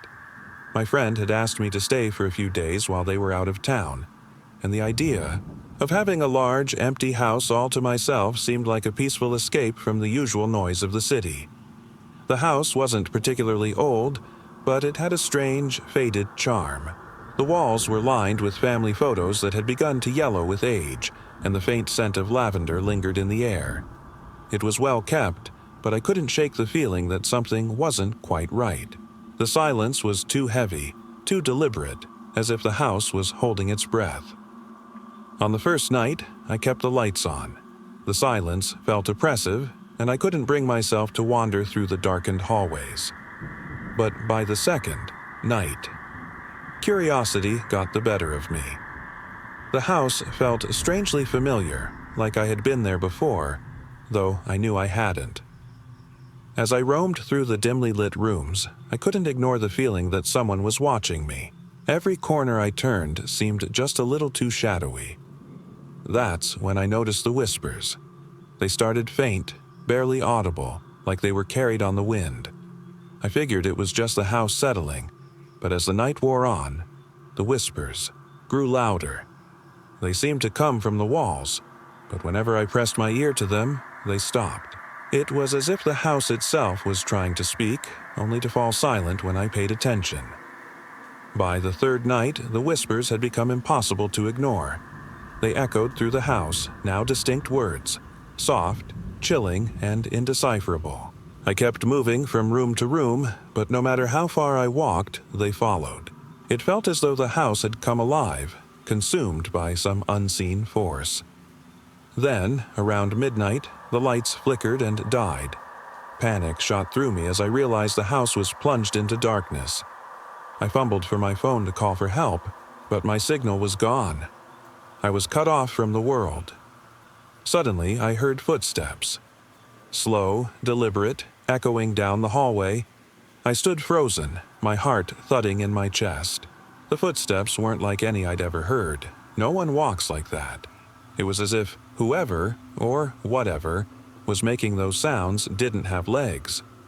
The pacing grew louder, closer. Then a knock. Just one, but it wasn't at the door. Came from inside the walls. A hollow knock, repeated over and over as though someone was trapped behind them, trying to escape. My blood ran cold as I backed away, feeling trapped and surrounded by darkness. I didn't know how long I stood there, but soon the whispers became more than just disembodied sounds. They were calling to me.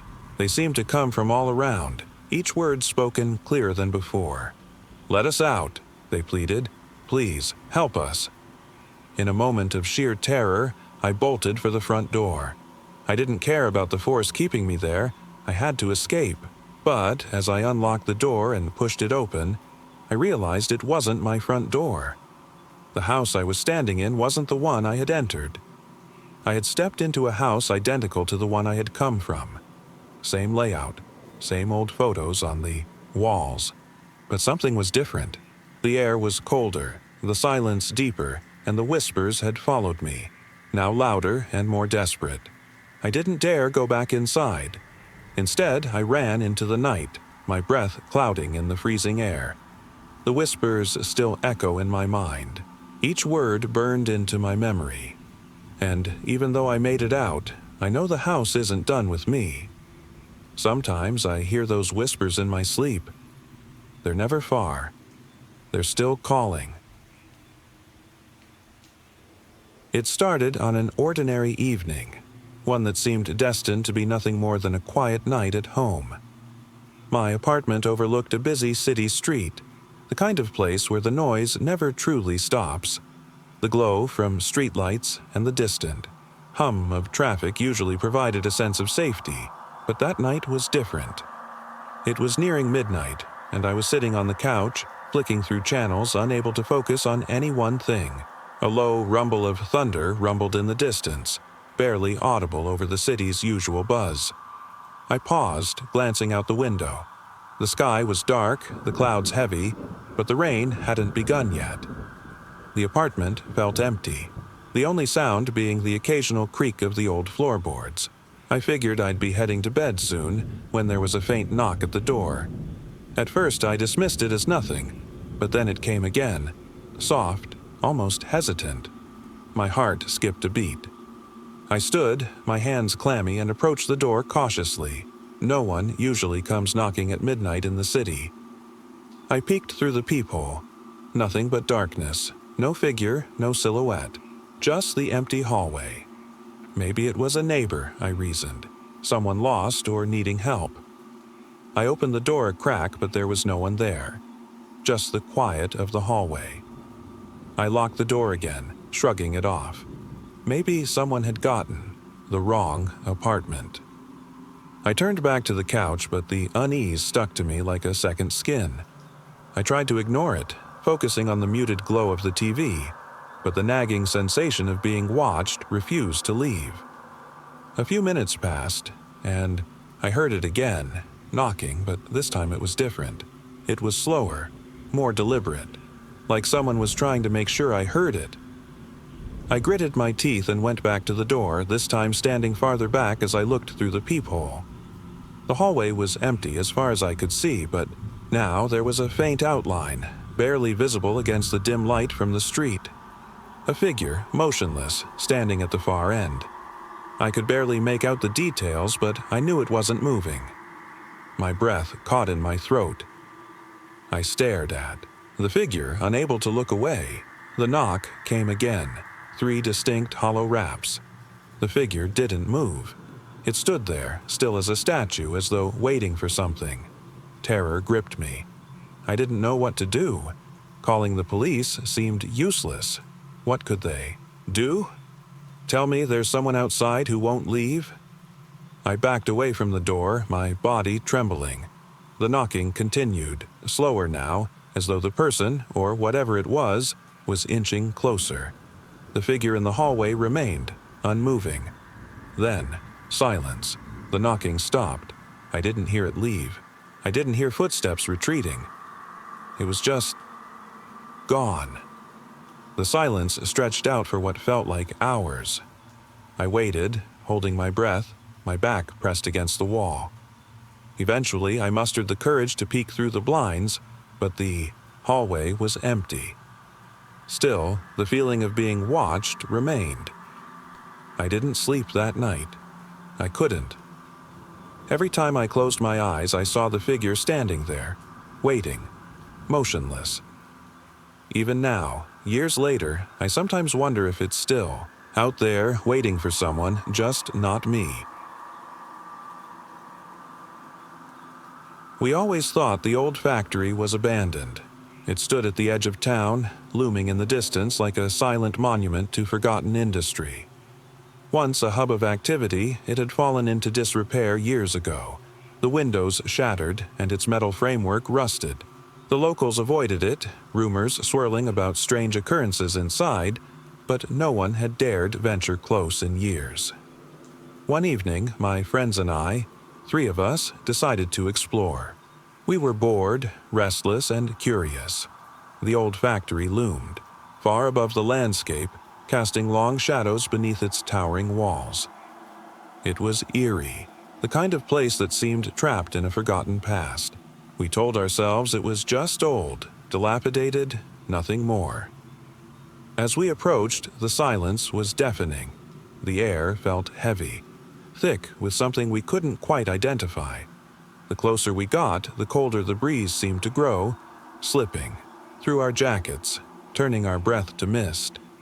The factory itself was a maze of rusting metal and broken glass, debris scattered across the floor like forgotten relics of a time long gone. We made our way inside, stepping carefully over the rubble. The floor creaked underfoot, the echoes of our footsteps bouncing back at us, amplified by the emptiness. There was a lingering smell of decay and something else, something metallic, like old blood. We didn't pay it much attention at first, but then we began to notice strange sounds, faint, distant murmurs that seemed to come from deeper within. We stopped, our eyes scanning the dimness, our hearts thudding louder with each passing second. The factory was supposed to be abandoned after all. Emma whispered, "Did you hear that?" We nodded, uneasy, but brushed it off. We continued deeper, driven by a mix of curiosity and the hope of finding something hidden, something we couldn't explain. The deeper we went, the louder the murmuring became. It wasn't just voices anymore. It was laughter. Quiet at first, but growing, echoing off the steel walls, thin, hollow laughter that sent shivers down our spines. We could feel something watching us now. Ryan suddenly stopped, his face pale, as he pointed toward a corridor to the right. "Did you hear that?" His voice trembled. We strained to listen, the laughter now unmistakable, reverberating through the factory like a warning. "I'm not staying here," Emma said, her voice rising in panic. But as we turned to leave, the hallway behind us stretched unnaturally. The laughter seemed to ripple through the very air, reverberating louder, closer. Then we saw it. A figure. Faint, barely visible, drifting slowly toward us from the shadows. It wasn't human. Its face was obscured, but we could feel the weight of its gaze, cold and hollow. Its laughter echoed in the void as it drew nearer. We ran. There was no thought, just primal terror. We didn't look back, sprinting through the factory, our feet slipping on the broken floor, the laughter echoing behind us like a chorus of ghosts. The walls seemed to stretch, closing in, and we couldn't tell if we were running forward or circling endlessly. Somehow, we made it outside. The laughter faded, replaced by the oppressive silence of the night. We didn't speak. None of us dared. Look back at the factory. To this day, we haven't gone near that place again. The old factory stands as it did, silent and forgotten, but we know now. It's anything but abandoned. And we still hear the laughter sometimes in the quiet hours. Always. We didn't know what we were walking into. The old apartment building stood in the heart of the city, a forgotten relic of a bygone era. The landlord had been eager to rent it out despite the whispers of its dark history. After months of searching for a place, we were desperate. It seemed like the perfect fit. The apartment itself was cramped, walls cracked with age, and a lingering musty smell that no amount of cleaning could eradicate. We didn't mind at first. Desperation had a way of dulling the senses. But as we settled in, things began to feel off. It started small. The lights flickered late at night, and the sound of footsteps echoed through the hallway, even though we knew no one else lived in the building. There were no neighbors to hear or investigate. Still, we chalked it up to old wiring or perhaps creaky floors settling over time. That's what we told ourselves. Then, the dreams began. Every night, the same dream. A dark figure standing at the edge of my bed, watching silently. Its presence filled the room, a heavy weight pressing down on my chest until I couldn't breathe. Every night, I woke up gasping, only to find the figure was gone, but the oppressive sensation lingered. One evening, Emma said something that froze me to the bone. "Did you hear that?" she whispered. We were sitting in the living room, the window partially open to let in the cool breeze. But beyond the glass there was a faint hum. Low, distorted, almost mechanical. It grew louder, closer, until the sound was overwhelming. It wasn't coming from outside, it seemed to be emanating from the walls themselves. "No," I said, shaking my head. "I didn't hear anything." Emma's eyes widened as she stared at me, her voice trembling. "It's getting louder. Listen." The hum became unbearable, like a malfunctioning machine deep within the building, something dark and twisted that shouldn't exist. We covered our ears, trying to block it out, but it felt like the sound was inside our very skulls, vibrating through our bones. Then came the whispers. Quiet at first, so soft that they seemed to drift in the corners of our minds. But soon, they morphed into full sentences, and they were speaking directly to us. "Get out." The voice wasn't just in our heads, it was in the room. I felt its breath on my neck, cold and sharp. It was close, too close. "Run," the voice said again, deeper this time, colder, more commanding. We tried to leave, but the door wouldn't open. The locks jammed, as if something unseen had seized control. The windows, once our only escape route, were shattered. Fragments of glass scattered across the floor. There was no way out. The whispers grew louder, overlapping now, filling the space until we couldn't think straight.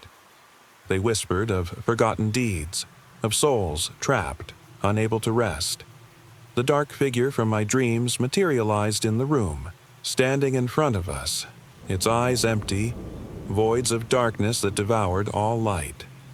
"We're not alone," Emma whispered, her voice quivering. The figure stepped closer, and we could feel its chilling presence. The air grew colder, too cold. Every breath we took was like inhaling ice. My hands trembled uncontrollably as I stared into its lifeless eyes. "We don't belong here," Ryan said, his voice strained. The entity tilted its head, an unnatural movement before it spoke again, its voice weaving between us like a dark web. Escape is futile. Desperation surged through us. I shouted, screaming into the void, but the whispers swallowed my voice. Emma clawed at the walls, desperate to tear through them, while Ryan pounded on the windows, even as shards cut into his hands. But nothing worked. The presence only grew stronger. Suddenly, as if waking from a nightmare, the hum stopped. The whispers ceased. The dark figure blinked once, its eyes flickering as if coming to consciousness. The entire apartment fell silent. We didn't waste a second.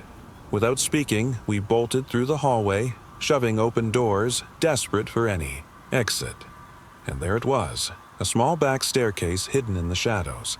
We fled down it, falling over each other in our haste, ignoring the burning in our legs. At the bottom, we burst into the alley, breathless and alive. The city seemed normal again. Noise, light, movement. But we didn't stop. We kept running, heart pounding in sync with the chaos that had just unfolded. When we dared to look back, the building was empty, still and undisturbed, like it had never happened. No signs of life, no trace of the horrors we experienced. We never spoke of what had transpired that night again. The apartment had become our shared nightmare, something too impossible to comprehend, let alone explain. To this day, we avoid that part of the city. We don't know what still lingers there, and honestly, we don't want to find out. It was a late autumn evening when my friends and I decided to take a spontaneous trip to an old, abandoned lighthouse on the edge of the coast. None of us had ever been there, and the place had always been rumored to be haunted. Skeptical, as we all were, we figured it would make for an eerie, atmospheric adventure. The lighthouse stood tall against the backdrop of a dark, churning sea. The wind howled through the skeletal remains of an old wooden pier as we parked the car a few miles down the narrow, winding road. The air was heavy with mist and the salty tang of the ocean. We all felt the shift in the atmosphere as we stepped out of the car, the warmth of the day fading fast. As we approached the base of the lighthouse, the shadows seemed to stretch longer, as if the darkness itself was watching us. The structure loomed in front of us, its once pristine white paint now weathered and peeling. The steps spiraled upwards into the sky, vanishing into the dense fog that had rolled in. "We'll split up," Matt said, his voice breaking the silence. "That way, we cover more ground.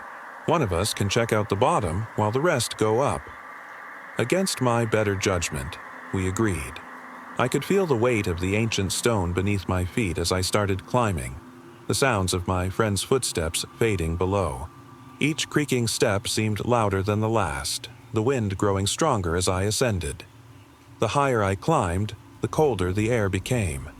I paused, turning back to glance at the fog that now swallowed the ground below. My heart pounded in my chest. It was so quiet, except for the sound of my own breath and the faint echo of the wind. When I finally reached the top, I pushed open the rusted door, stepping into the narrow space of the lighthouse. The view from the top was breathtaking.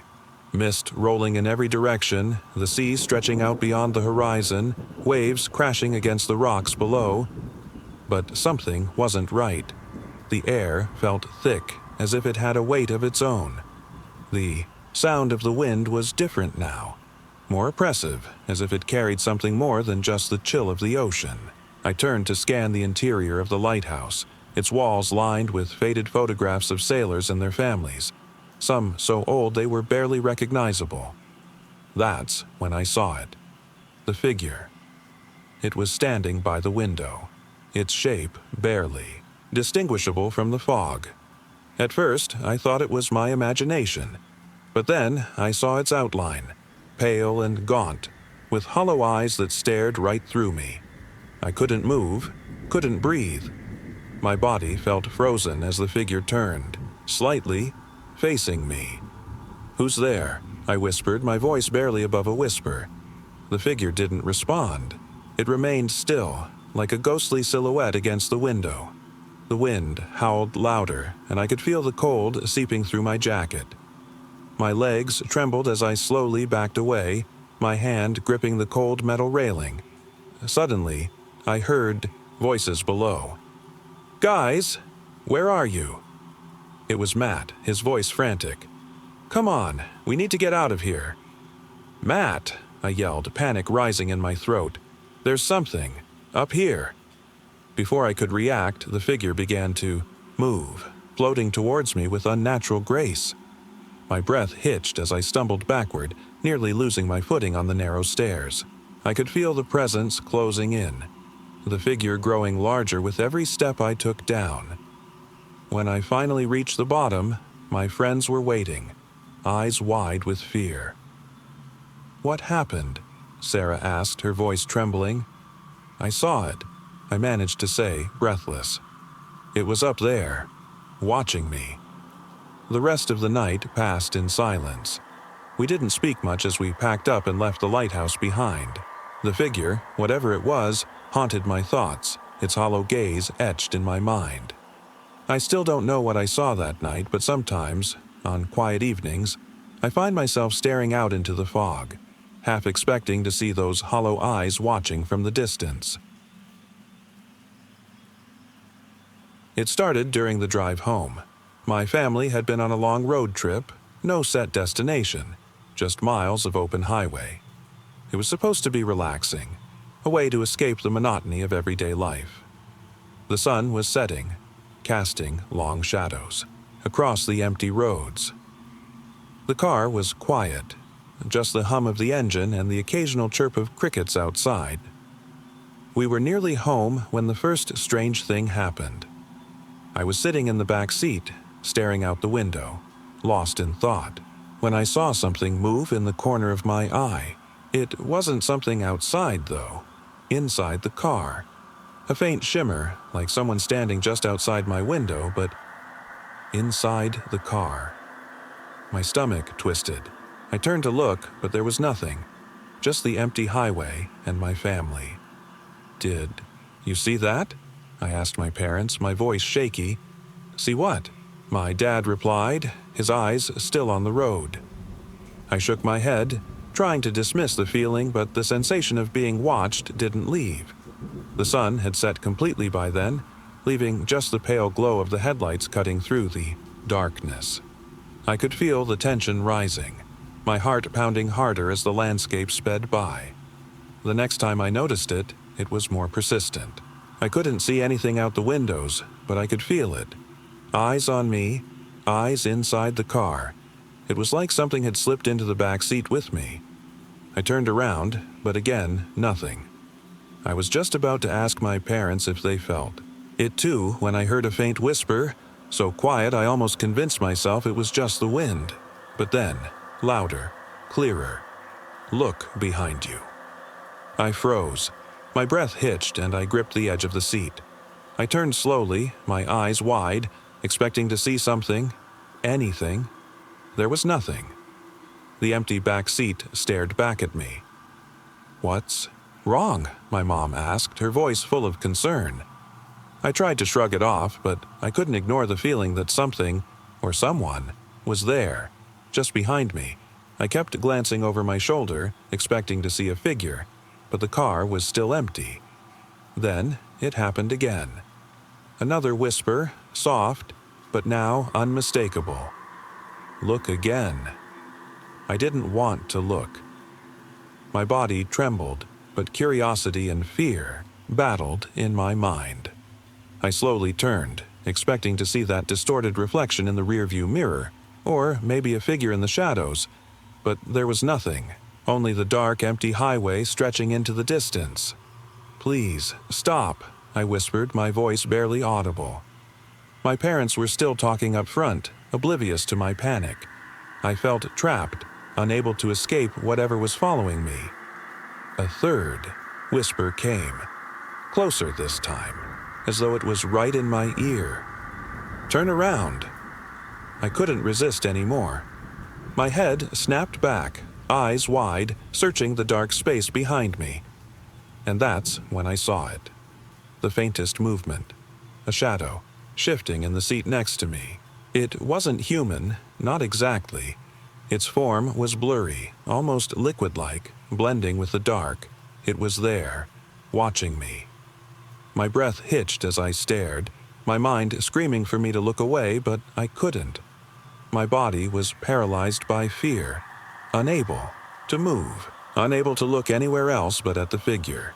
It shifted again, leaning closer. Its presence felt like a cold wind pressing against my skin. "Don't look," it whispered again, but this time I knew I couldn't turn away. Tears welled in my eyes as I forced myself to look forward, staring out at the dark road ahead. The whispers stopped, and the sensation of being watched faded. but I couldn't shake the feeling that it was still there, lurking in the shadows of my mind. When we finally reached home, I didn't say a word. I wasn't sure if I could explain what I had seen, or if they would even believe me. But every time I close my eyes, I can still feel it. The whisper in my ear, the eyes that followed me, the shadow sitting right beside me, waiting. I was on a road trip, solo, something I'd always wanted to do. Just me, my car, and the open road stretching ahead. I decided to take a scenic route, away from the highways, weaving through small forgotten towns. The goal was simple: get lost in the quiet and enjoy the freedom of being alone. By the time the sun started to set, I was deep in unfamiliar territory. The winding road was flanked by endless fields of tall grass that seemed to stretch forever. There was nothing around, just miles of isolation and silence. I rolled down the windows, letting the cool air fill the car, the only sounds being the soft hum of the engine and the occasional chirp of crickets. As the light faded, I found myself searching for a place to stop for the night. There was no sign of a town or motel for miles, just endless fields and a single, overgrown dirt path leading off to the side of the road. It wasn't much of a choice, but I decided to follow the path, hoping to find a clearing to park and rest. The path led me to a small, abandoned barn surrounded by broken-down fences. It wasn't much, but it offered shelter. The place felt like it hadn't been touched in years, with weeds growing thick through the cracks in the wood. I parked near the entrance, killed the engine, and sat in the silence, the only sound being the wind rustling through the trees. It wasn't long before I realized I wasn't alone. At first, I thought maybe it was just an animal, but the feeling of being watched was too distinct. I shook it off, telling myself it was just my imagination, but the sensation didn't fade. I decided to explore the barn, curious about what might be inside. The door creaked open, revealing a musty, dark interior. I stepped cautiously, the floorboards groaning under my weight. The air was thick with dust, and the smell of decay lingered. What was once used to store hay and farm tools had become a hollow shell of rotting wood and forgotten belongings. I moved further into the barn, shining my flashlight around the dusty space. Old furniture covered in layers of grime, rusted tools scattered on the floor. There was nothing of interest, just reminders of what the place once was. I felt my unease growing, but my curiosity kept me going. That's when I saw it. A figure standing in the far corner of the barn, barely visible in the dim light. My breath hitched as I froze, unable to look away. The figure didn't move, didn't react, just stood there in the shadows, watching. Panic surged through me, but I forced myself to step closer, my flashlight shaking in my hand. I didn't want to believe what I was seeing, but there it was. A human-shaped silhouette standing still as if trapped in the dark. "Who's there?" I called, my voice barely above a whisper. No response. The figure didn't move, didn't make a sound. I took another step, and then another, my legs feeling heavy. With each movement, the figure seemed to draw closer, though it didn't advance itself. It was like we were inching toward each other slowly, relentlessly. When I was just a few feet away, I saw it. The face, or what I thought was a face. Hollow, sunken eyes stared back at me, void of any life or expression. The features were distorted, almost alien. I couldn't tear my gaze away. The barn creaked again, and then, without warning, the figure took a step forward. I stumbled backward, tripping over some debris and falling to the ground. My heart pounded as I scrambled to my feet, trying to escape, but the figure moved faster than I could comprehend. I sprinted toward the exit, my flashlight bouncing wildly in my hand. I could hear the sound of heavy, dragging footsteps behind me, growing louder, closer. My legs felt like they were on fire as I burst through the barn door, gasping for air. When I reached my car, I fumbled with the keys, my fingers shaking uncontrollably. I didn't look back, didn't stop. I didn't stop until I was miles down the road, the figure far behind, lost in the darkness. I still don't know what I saw that night. Whatever it wasn't human. It wasn't supposed to be there. But I do know this: I'll never take another solo road trip into the unknown. The first time it happened, I didn't think much of it.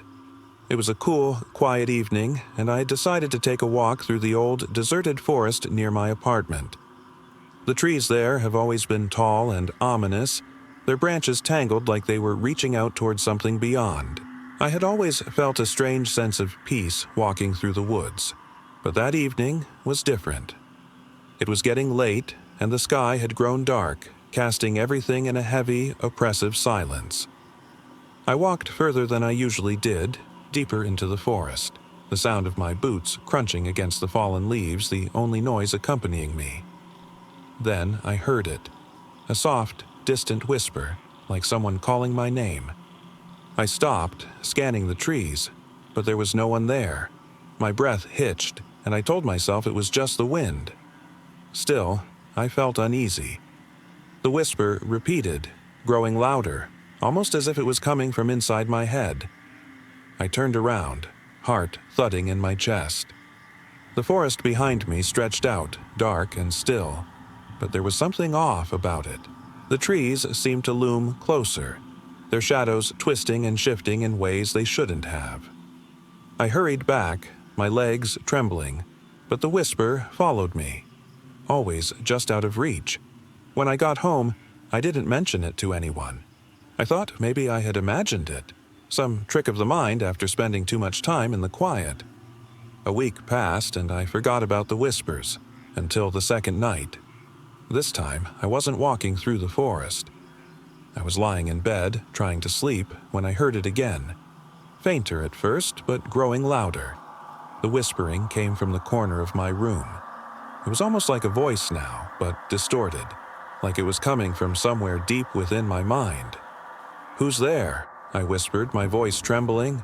The whispering didn't stop. It was closer now, right by my ear. "Come with me," it said, and the words sent shivers down my spine. I stayed frozen, my eyes wide open, heart pounding so hard I thought it might burst. The whispering didn't fade away. Instead, it seemed to grow louder, more urgent. "You belong with us," it murmured. I covered my ears, but the sound was still there, filling my head. I wanted to scream, but no sound came out. The next morning, I woke up exhausted, as though I hadn't slept at all. My head throbbed, and I felt a strange emptiness that wouldn't go away. Still, I didn't tell anyone. What could I say? That I had heard voices? No one would believe me. Days passed, and everything felt different. The whispering never stopped, though I tried to ignore it. It was always there, when I was alone, when I was in public. It followed me like a shadow, growing louder, more distinct. One night, unable to sleep, I decided to confront it. I went back to the forest, driven by a need to understand what was happening. As I walked deeper into the trees, the whispering grew louder, until it was almost a scream. Then, in the dead silence of the woods, I saw them. Shapes, dark figures, standing just beyond the reach of the trees. They didn't move, didn't speak. They were shadows, but somehow, they felt real. The whispering became clearer. "You hear us now," one said. Its voice wasn't human. It was more like a collective, a chorus of countless voices. Terror gripped me, but I couldn't look away. The figures stretched toward me, their features twisted and distorted as though they had no faces, no identity, just voids of endless blackness. "I don't belong here," I whispered, my voice barely audible. The figures tilted their heads, a soft, eerie sound echoing through the forest. "But you do." I turned to run, but the figures followed as though they were part of the very shadows themselves.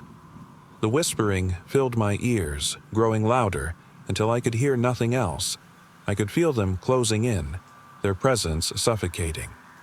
I woke up the next morning, lying on the ground, covered in dirt and leaves. The forest was silent again, as though nothing had happened. I was alive, but something had changed. Something inside me had shifted. The whispers have never stopped. They still come to me in the quiet, always closer, always more persistent. And now, I know they'll never let me go. I had always loved the quiet of late-night drives, the stillness of the road, the moonlight illuminating the empty stretch ahead. It was the perfect time to think, to be alone with your thoughts. So, one evening, after a long day of work, I decided to take a drive through the countryside. The roads were winding and dark, but the drive itself was soothing. I didn't have a destination in mind, just wanted to escape the noise of the city and clear my head. The air felt crisp, and I rolled down the windows, letting the cool breeze rush in. As I drove further into the night, the world around me seemed to shrink. The only sounds were the hum of my tires on the asphalt and the occasional rustling of trees that loomed on either side of the road. I didn't pass another car for miles. It was peaceful in a way that was almost surreal. About an hour into the drive, I noticed something strange. A figure standing by the side of the road. At first, I assumed it was a hitchhiker, but something about the way they stood, unmoving, just watching the road, felt off. They didn't seem to be waiting for a car. They were just there, staring. I slowed down, unsure of what to make of it. As I got closer, I realized the figure wasn't human. It was tall, unnaturally so, with long limbs that bent in ways they shouldn't. Its face was obscured, hidden beneath a dark hood, but I could feel its eyes on me, cold and unblinking. My heart pounded as I drove past, trying to keep my eyes on the road. I didn't dare look back, but I just knew. It was watching me. The rest of the drive was consumed by a growing sense of dread. The peaceful night had become something else entirely. Every creak of the car, every shadow cast by the moon, felt like they were part of something larger.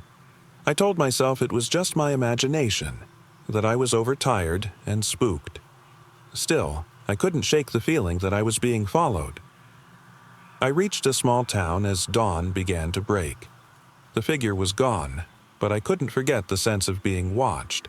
My hands trembled as I fumbled with the car keys, trying to calm my racing thoughts. That's when I noticed something strange. My rearview mirror was cracked, as if something had grabbed it. I haven't driven that road since. I never believed in curses.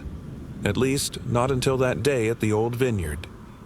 It was a hot summer afternoon, the kind where the sun feels too close and everything feels quiet.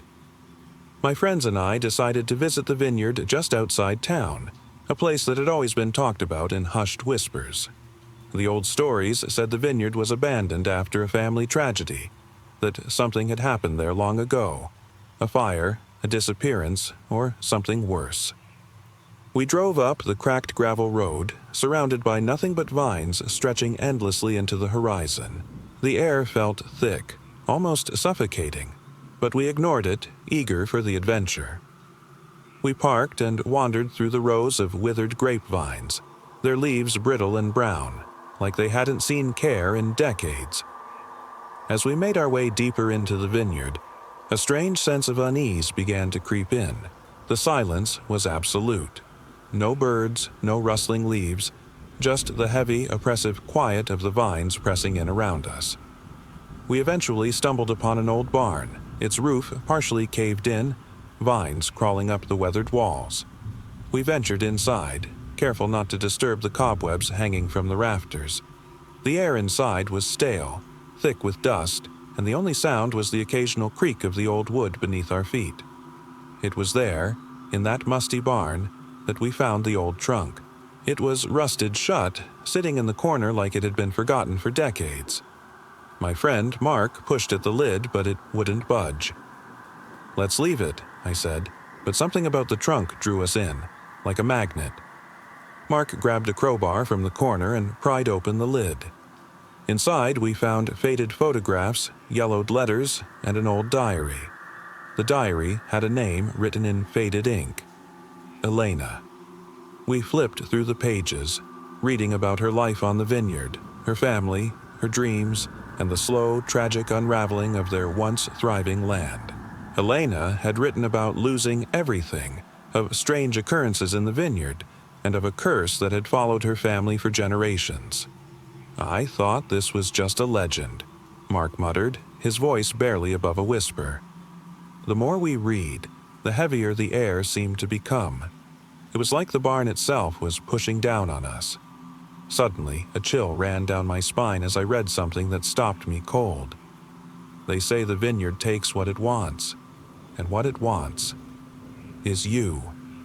Before I could even process what I'd read, a sudden, sharp sound echoed through the barn, like something had snapped. We all turned, eyes wide, hearts pounding. The trunk slammed shut on its own, with a resounding crash that reverberated through the silence. Something was wrong. Something had changed. As we stepped outside, the vineyard felt different. The sun seemed to dim, and the once quiet air buzzed with a low, unnatural hum. I glanced back at the barn, but it was gone, replaced by a thick wall of vines that hadn't been there before. We ran. The vineyard stretched endlessly, but we didn't stop, feet pounding the dry dirt, hearts hammering in our chests. Every step felt like we were running through a dream. Everything around us twisted and distorted. That's when we heard it. Whispers. Voices on the wind, calling to us. Soft at first, then louder and more insistent. They weren't human voices. They were cold, hollow, and filled with a dark hunger. We didn't stop, even when the vines began to close in around us. We could feel something, watching, waiting, as if the land itself was alive, breathing and yearning. When we finally broke free from the vineyard, the town was nowhere to be seen. The road that had brought us there had vanished.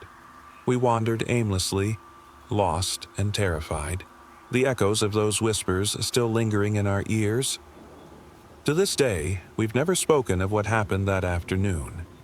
The vineyard isn't talked about anymore, and the old town avoids it entirely. But I know one thing. There's something out there, something waiting, buried deep in the vines, and I'm not sure it's ever truly gone.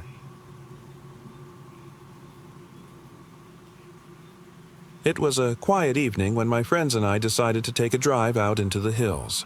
We weren't exactly sure where we were going, but that was part of the appeal. Just aimlessly exploring, watching the sunset over the valley, letting the world slip away. The winding road stretched ahead, surrounded by thick woods on either side. We were laughing, joking about nothing in particular, when we came across a narrow dirt path that cut off from the main road. It wasn't marked, barely noticeable, but curiosity got the best of us. "Let's see where it goes," one of my friends said, turning onto the path. The trees grew thicker as we followed the trail, the sun dipping lower on the horizon. The deeper we drove, the quieter it became. The only sound the crunching of gravel beneath the tires. The woods seemed to close in around us, shadows creeping longer as the light faded. After what felt like miles, we came across an old, decrepit cabin. Its roof sagged, windows shattered, and the door hung ajar like something had long since abandoned it. The sight of it sent a chill down my spine. We stopped the car and got out, drawn by some strange compulsion. The air was still, heavy with the scent of decay. The cabin stood there, a relic from a forgotten past, like it had been waiting for us to find it. The three of us hesitated, but something about the silence and the sense of isolation pulled us closer. Inside, it was colder than outside. Dust covered everything, and the faint smell of mildew hung in the air. Old furniture lay overturned, forgotten and broken. It was as though no one had been here in decades. My friends and I moved cautiously, shining our flashlights into the corners of the cabin, peering through the debris. Then we heard it. Footsteps. Slow, deliberate, like someone dragging their feet across the floorboards. It wasn't coming from outside. It was inside the cabin. We froze, our breath catching in our throats. The cabin was small, too small for someone to be hiding. We had checked the whole place, every room, yet those footsteps kept moving, circling us, echoing louder as they drew closer. Panic set in. My friends were shouting, trying to make sense of it, but I was rooted to the spot. The light from my flashlight flickered, casting shadows that seemed to twist and bend unnaturally. Then I saw it. A figure standing in the doorway. It was tall, impossibly thin, and its face was obscured by darkness. No eyes, no features, just a void where the face should have been. It moved closer, the footsteps still echoing, but now they were slower, more deliberate. I wanted to scream, to run, but my legs wouldn't move. The thing didn't seem to notice us, as if we were invisible. It reached out, its long, bony fingers brushing against the doorframe, and then it simply disappeared. We didn't stay. We couldn't. My friends and I ran back to the car, not looking back, the silence of the woods pressing down on us as we tore down the path. The strange figure, whatever it was, had vanished, but the fear it left behind lingered, hanging in the air like a bad dream. Even now, I can't forget the stillness of the woods, the hollow echo of those footsteps, and the figure that no one could explain. Some things don't need answers to be terrifying. It was late spring when I decided to take a trip to the old lighthouse. Located on a rocky outcrop overlooking the coast, it wasn't a place people visited often. Most locals whispered about how the lighthouse had been abandoned for decades, its windows shattered and doors rusted shut. Despite the warnings, I always had a fascination with places like this, forgotten, isolated, and steeped in mystery. I parked my car at the edge of the cliff and climbed over the low fence that marked the entrance. The air was salty and thick with the smell of the ocean. The lighthouse stood tall against the gray sky, its worn brick exterior covered in moss. It was both haunting and beautiful in the fading light. I pushed open the creaking metal door at the base of the structure and stepped inside. The staircase spiraled upward into darkness, so I pulled out a flashlight from my backpack. The beam flickered, casting shaky light against the old stone walls as I made my way up. Each step echoed around me, amplifying the silence. It felt as though the place had been waiting for me, abandoned and forgotten. The higher I climbed, the more oppressive the air became, growing colder with each passing floor. By the time I reached the top, I was surrounded by the familiar smell of dust and decay. The view from the top was breathtaking. The ocean stretched out before me, waves crashing against the cliffs below. It was exactly what I had hoped for. The solitude, the silence. For a moment, I just stood there, absorbing the vastness of it all. But then I noticed something strange. In the distance, along the jagged coastline, there was movement. At first, it was just a shadow, but as I watched, it became clearer. A figure silhouetted against the horizon. They were standing there, unmoving, watching. My stomach tightened. I couldn't make out who or what they were, but there was something unnerving about the way they seemed to hold perfectly still. I tried to shake off the feeling, convincing myself it was just my imagination. I had read too many old ghost stories about this lighthouse after all. I turned back to the view, trying to distract myself, when I heard it, the faintest whisper carried on the wind. I froze, straining to hear what was being said. The words were too soft, too distant, and yet they felt closer than they should have been. My flashlight flickered again, casting long, distorted shadows on the walls. I shined it into the dark corners of the room, but there was nothing. Still, the whisper persisted, growing louder. Panic began to set in. I had never believed in ghosts, but now, alone atop this desolate lighthouse, I wasn't so sure. The figure from earlier was gone, but the feeling of being watched didn't leave. It felt like something was breathing down my neck. I began to make my way back down the stairs, the flashlight trembling in my grip. With each creak of the old wood, I felt the weight of the silence pressing down harder. The whispers didn't stop.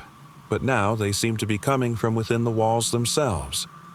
By the time I reached the bottom, my legs were shaking and my breath came in short, ragged gasps. The door I had entered through loomed ahead, the only way out. I tried to turn the handle, but it was stuck. I yanked at it, heart racing, but it wouldn't budge. That's when I realized something had locked me inside. Panic surged through me. I spun around trying to find another way out, but the only way was up. The whispers had grown into screams now, echoing through the narrow corridors, but there was no one there. I stumbled back toward the staircase, the flashlight beam cutting through the dark like a lifeline.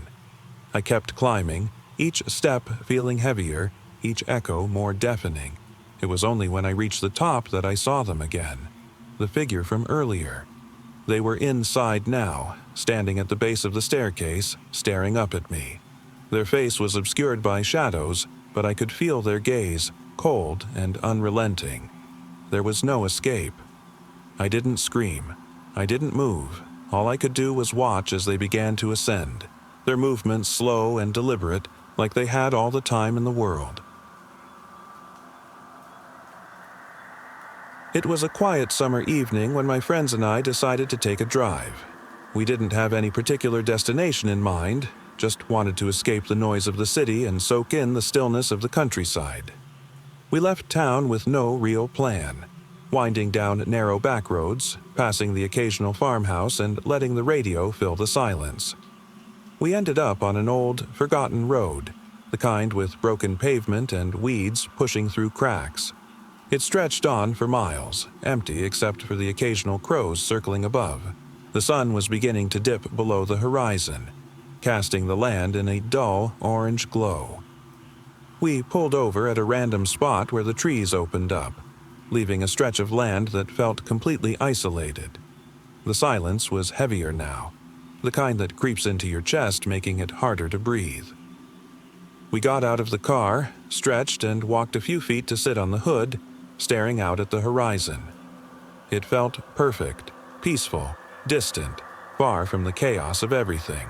But as the minutes stretched on, a strange sense of tension began to creep in. My friend Jess was the first to break the silence. "Do you hear that?" she asked, her voice barely above a whisper. We all fell quiet, straining to listen.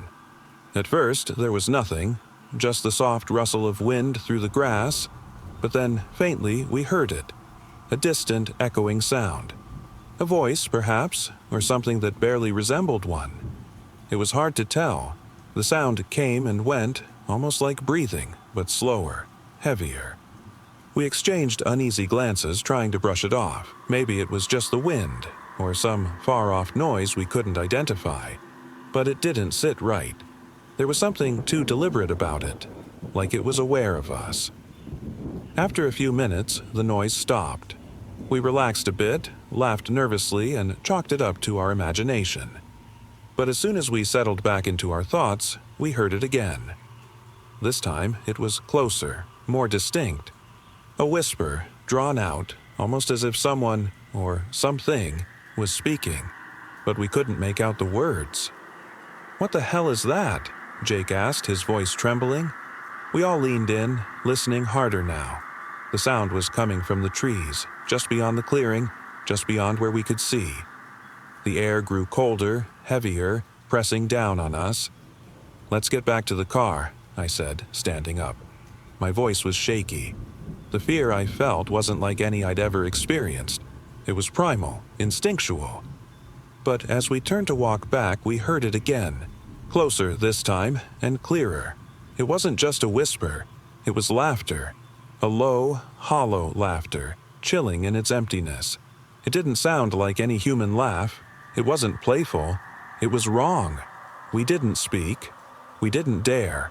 Our feet moved faster, scrambling back toward the car, the laughter following us, echoing through the trees. When we reached the vehicle, we slammed the doors shut and locked them. I could barely see through the windshield, my hands trembling as I gripped the steering wheel. The laughter didn't stop. It was all around us now, growing louder, closer. "I think we need to go," I said, my voice barely above a whisper. Just as I was about to start the engine, Jess screamed. I turned to see what she was pointing at, and there, standing in the fading light, was a figure. Tall, gaunt, its eyes empty and hollow, watching us from the edge of the woods. We didn't hesitate. The car roared to life, tires kicking up dust as we sped down the empty road. The figure remained behind, standing motionless as we drove away. But I could still hear the laughter, trailing off into the distance. Even now, I wonder what was out there that night. I've tried to convince myself it was just some animal, something we couldn't understand. But the look in its eyes, empty and hollow, tells me otherwise. Whatever was there, whatever followed us, is still out there. It was an ordinary day, or so I thought. My family had decided to spend the weekend at a nearby lake, a place we used to visit years ago when I was a child. I remember the crisp air, the sound of the water gently lapping at the shore, and the quiet seclusion. It was the perfect escape from the chaos of everyday life. We arrived in the late afternoon, the sun sinking low in the sky. My parents unpacked the car while my siblings and I ran toward the water. The familiar smell of pine and damp earth filled the air, and for a while everything felt calm and peaceful. We fished off the dock, laughed, and swam in the cool, clear water. As the sun began to set, we decided to set up camp near the lake. My dad had brought a tent, and we found a spot far from the main area surrounded by thick trees. The fire crackled softly, and we roasted marshmallows and shared stories. It was exactly what we needed, a break from the noise and stress. Around midnight, my parents decided it was time to turn in. I stayed by the fire, wanting to soak in the stillness of the night for just a little longer. The firelight flickered against the trees, casting long shadows.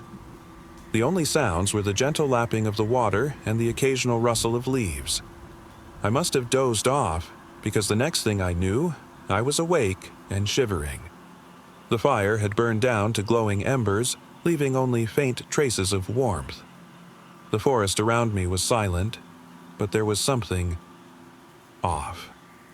I sat up, stretching my arms. The air felt colder than before, and there was a strange stillness, like the whole world had stopped breathing. I glanced at the tree line, expecting to see the familiar shape of the tent, but it was gone. In its place was only darkness. At first, I thought maybe my family had gone for a walk or stepped away from the camp, but something didn't feel right. I called out their names, my voice swallowed by the stillness. No response. I stood up, my heart hammering. The night was pitch black, with only the faint glow of the stars to guide me. My breath fogged in the cold air, and the oppressive silence wrapped around me like a heavy blanket. I tried to stay calm, telling myself they were just nearby, maybe searching for firewood or exploring. I made my way toward the tree line, stepping cautiously over the uneven ground. The woods seemed endless, the trees towering above me, their branches twisting in strange, unnatural shapes. The silence grew louder with every step I took. It wasn't until I stumbled across something that I stopped cold. A trail of small bare footprints in the dirt.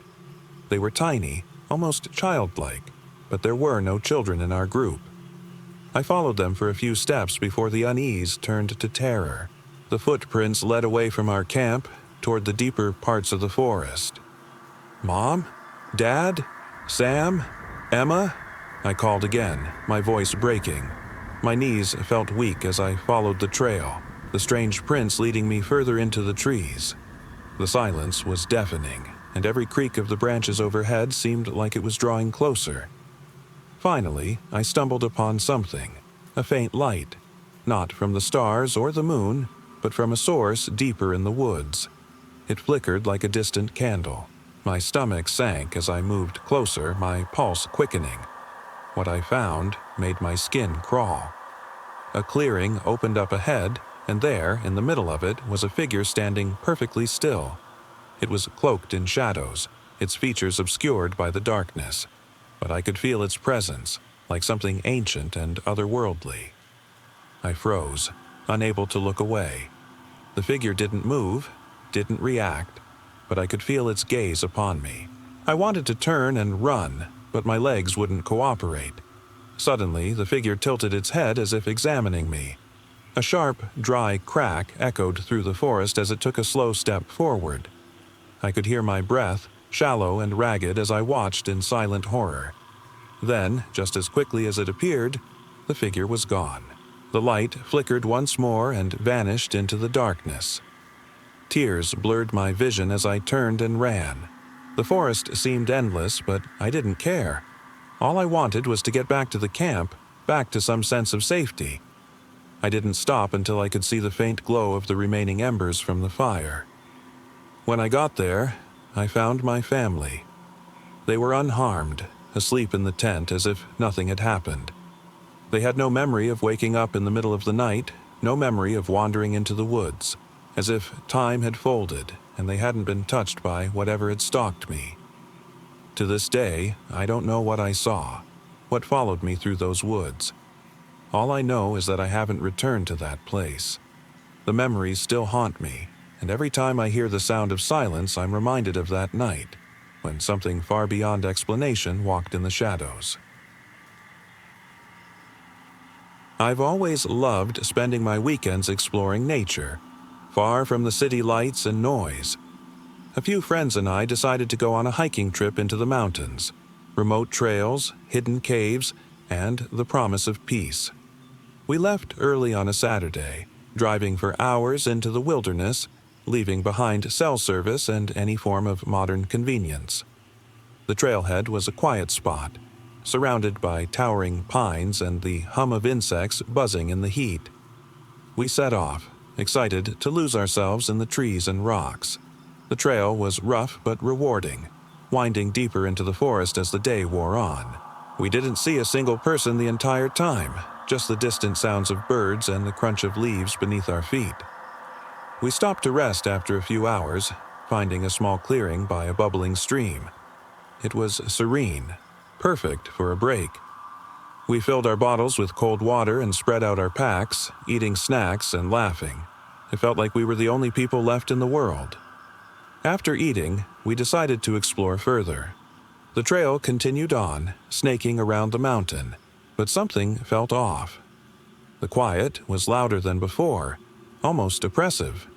My friends joked about how strange the silence was, but I wasn't laughing. I couldn't shake the feeling that we weren't alone. It wasn't until we were deep in the woods that we noticed the marks on the trees. Long, claw-like scratches gouged into the bark, running high and low, as if something large had passed through. I stopped, staring at them. My stomach churned. "Do you think a bear did this?" I asked, pointing. "No way," one of my friends replied, laughing. "Bears don't make marks like that. Look, these are way too high." I nodded, feeling a knot form in my stomach. The idea of a bear, or anything large, hadn't crossed my mind, but these marks were unnatural. We looked around, but the trees seemed lifeless, their silence stretching into an eerie stillness. We pressed on, but the feeling of being watched only grew stronger. By the time we reached the base of the mountain, the sun was low on the horizon. The shadows of the trees stretched long across the ground. We decided it was time to head back, but something wasn't right. It felt like we were walking in circles, the trail no longer familiar. When we stopped to check our maps, we realized it wasn't the trail that had shifted. It was us. We weren't lost, exactly, but we were disoriented, unable to find the landmarks we remembered. The air felt thicker, as though the forest had swallowed everything familiar. We retraced our steps, but nothing looked the same. Every tree felt like a stranger. We finally decided to make camp. It wasn't ideal, but we needed to rest. As night fell, the forest became even more silent. It was a different kind of quiet, one that felt heavy, almost oppressive. The usual sounds of insects and wildlife had vanished, leaving only the faint rustle of leaves in the wind. I couldn't sleep. Something felt off. My friends drifted into restless slumber, but I stayed awake, watching the shadows shift around the fire. Every little noise made me jump. The snap of a twig, the whisper of wind through the trees. I knew something was watching us. I just couldn't explain how I knew. At some point, I heard it. A low, distorted whisper. Faint at first, but growing louder. It came from the trees, as if something was calling to us. I froze, my breath catching in my throat. The whisper became clearer, more insistent. Come. Closer. The voice was not human. It was hollow, distant, like it came from the shadows themselves. My pulse quickened as I stared into the darkness, heart pounding.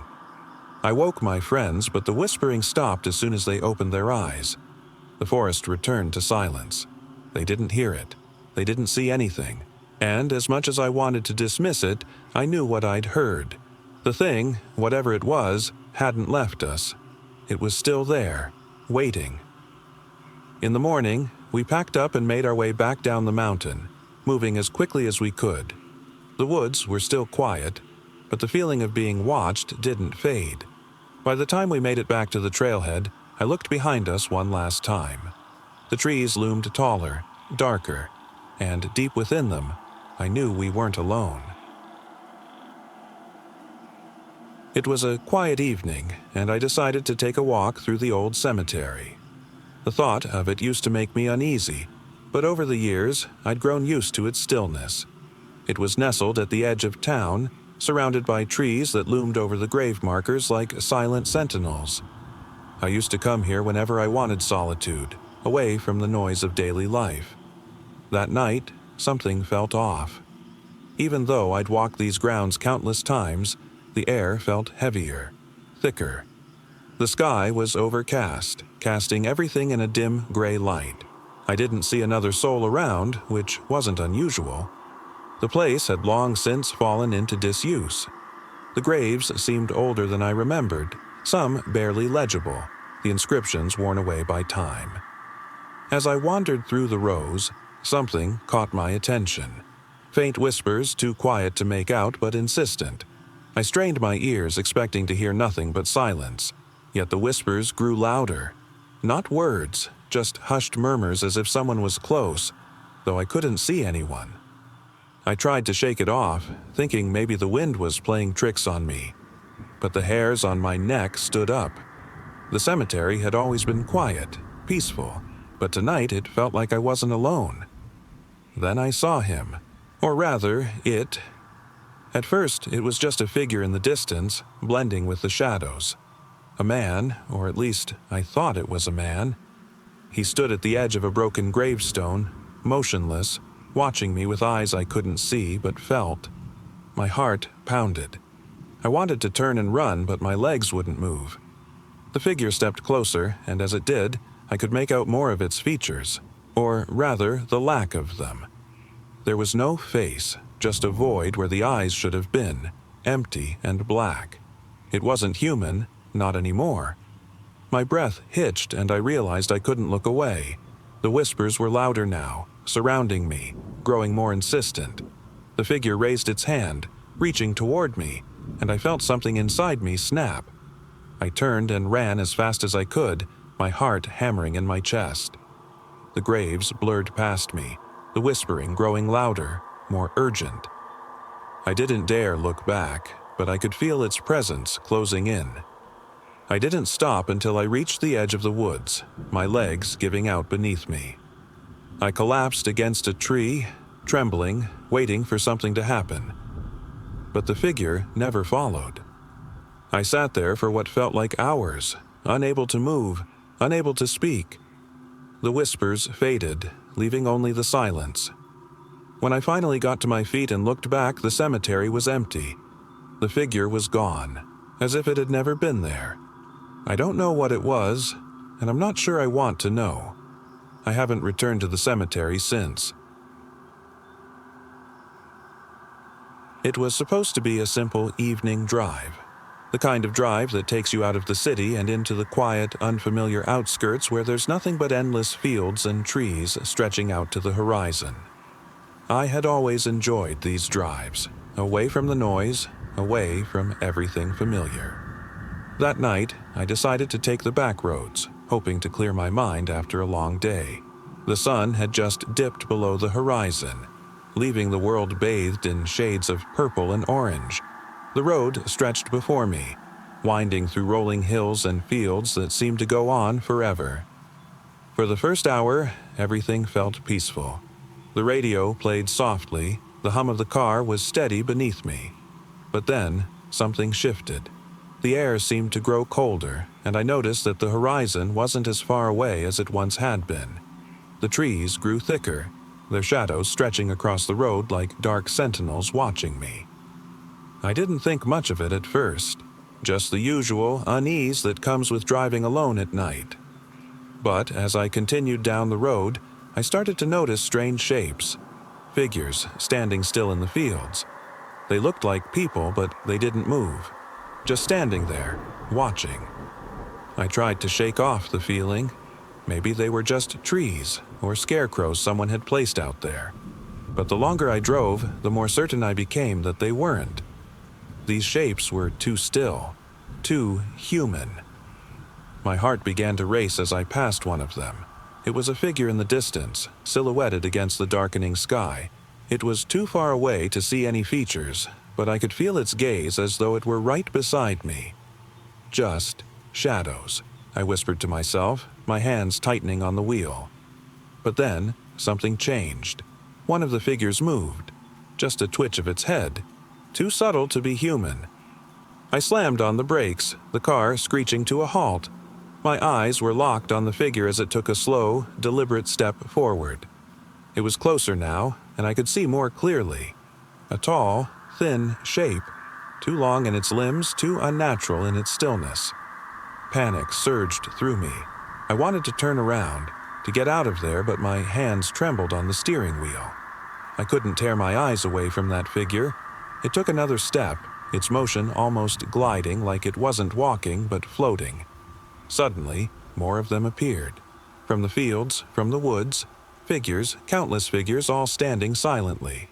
Their shapes were indistinct, but they all seemed to watch me with those impossible, still, hollow eyes. The wind picked up, howling through the trees. The car felt too small, too confined. I couldn't breathe, couldn't move. It was like they were closing in, stretching out across the empty landscape. Then, without warning, they began to advance. Step by step, they moved in sync, like a silent wave. They didn't run, they didn't scream. They just walked. I couldn't stay there. My mind raced, trying to rationalize what I was seeing, but there was no rational explanation for this. With a sudden burst of adrenaline, I slammed the car into reverse and sped back the way I came. The figures didn't chase me, but I could feel them still there, standing in the darkness, unmoving but ever present. When I finally reached the edge of the strange, endless fields, I didn't look back. I didn't stop until I was home, locked in my room, the world outside seeming distant and foreign. To this day, I don't know what those figures were. Were they real? Were they something I imagined in my panic? All I know is that they were there, waiting, and they are still out there, somewhere. I had always been fascinated by the old house at the end of the street. It was a place I passed every day on my way home from school, its faded, peeling paint and overgrown yards standing out from the otherwise ordinary suburban neighborhood. No one lived there, or at least no one who was ever seen. The house seemed to exist in a quiet, unsettling limbo, untouched by time. One day, I found myself walking past it again, the sun sinking low behind the horizon. Curiosity got the better of me, and before I knew it, I found myself at the front gate. The rusted hinges creaked as I pushed it open, the weight of years shifting as the gate groaned in protest. I stepped into the yard, the grass crunching beneath my feet.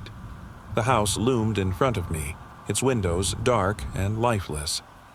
I had always heard stories about that house, whispers of strange sounds, of lights that flickered in the night, of shadows that moved in the windows when no one was supposed to be there. But I never believed in such things, at least not until that day. I approached the front door, the air thick with dust and the faint smell of decay. I placed my hand on the doorknob, but it didn't turn. The door was locked. I sighed, feeling a twinge of disappointment, and stepped back. But then I noticed something. Movement from one of the upstairs windows. A shadow, shifting, just for a moment. It wasn't the wind. It was too deliberate, too human. My heart began to race. I told myself it was probably just a trick of the light, something my mind conjured up in the dim twilight. But I couldn't shake the feeling that someone, or something, was watching me. Despite my better judgment, I approached the side of the house, creeping closer to a window that was partially cracked open. The boards covering it were old and warped, barely hanging on.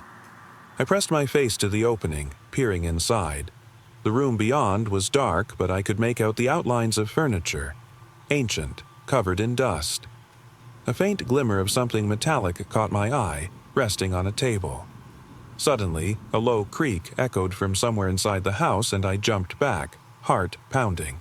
My breath quickened as I stepped away from the window, the realization hitting me that I wasn't alone. The silence seemed to stretch, heavy and oppressive, pressing down on me. I had to get out, but just as I turned to leave, I heard a faint whisper, barely audible, as if it was coming from inside the house. "Stay." I froze, my blood running cold. The whisper wasn't a voice I recognized. It wasn't human. It was hollow, almost robotic, like something long forgotten had spoken from beyond the grave. A shiver ran down my spine. My feet felt frozen to the ground. I wanted to run, but something kept me rooted in place. The whisper came again, louder this time. "Stay." I clenched my fists, forcing myself to take a step back.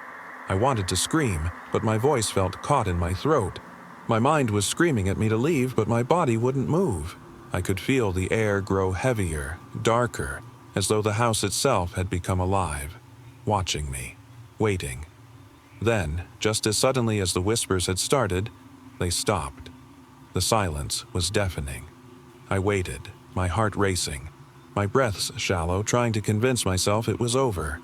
I turned, finally running, sprinting down the street, my mind replaying the voice in my head. I never went back to that house. To this day, I still wonder what was in there, what was waiting. But some things are better left untouched, hidden away, behind doors that should never be opened. I'll never forget that day. It started out ordinary enough. My friends and I decided to take a spontaneous trip to the nearby lake. We weren't expecting anything out of the ordinary, just a few hours of peace, some fishing, and maybe a swim if we felt like it. Nothing seemed unusual as we packed up and drove down the winding dirt road leading to the lake. We'd been going to this spot for years. It was remote, surrounded by trees and hills, with no cell service and few visitors, the kind of place where you could truly get away from everything. When we arrived, the sun was high in the sky, and the lake shimmered under its light.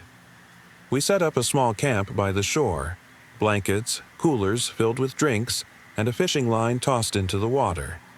It was the kind of day where you lose track of time, relaxing in the warm sun. But as the afternoon wore on, the atmosphere began to shift. The first sign came when we noticed the birds went quiet. The chirping had gradually died down, but we didn't think much of it. It wasn't until we glanced up at the sky that something truly strange happened. The clouds seemed to darken, even though the sun was still shining brightly. It was as if the world had turned gray for a moment, without warning. I looked around, feeling a knot of discomfort form in my stomach. My friends were laughing, oblivious, but I couldn't shake the feeling that something was wrong. I wandered a bit away from the camp, standing at the edge of the water, staring out into the lake. That's when I saw it, a figure, standing at the far side of the lake. It wasn't moving, just standing there as though it were staring directly at me. I told myself it had to be a trick of the light or someone from a distant campsite. But no one ever came to this part of the lake. The figure was still too far away for me to make out any details, but the sensation of being watched deepened. I called out to my friends, trying to shake off the unease. They didn't hear me. Or if they did, they didn't seem concerned. I didn't want to ruin the day with my paranoia, so I pushed the feeling aside.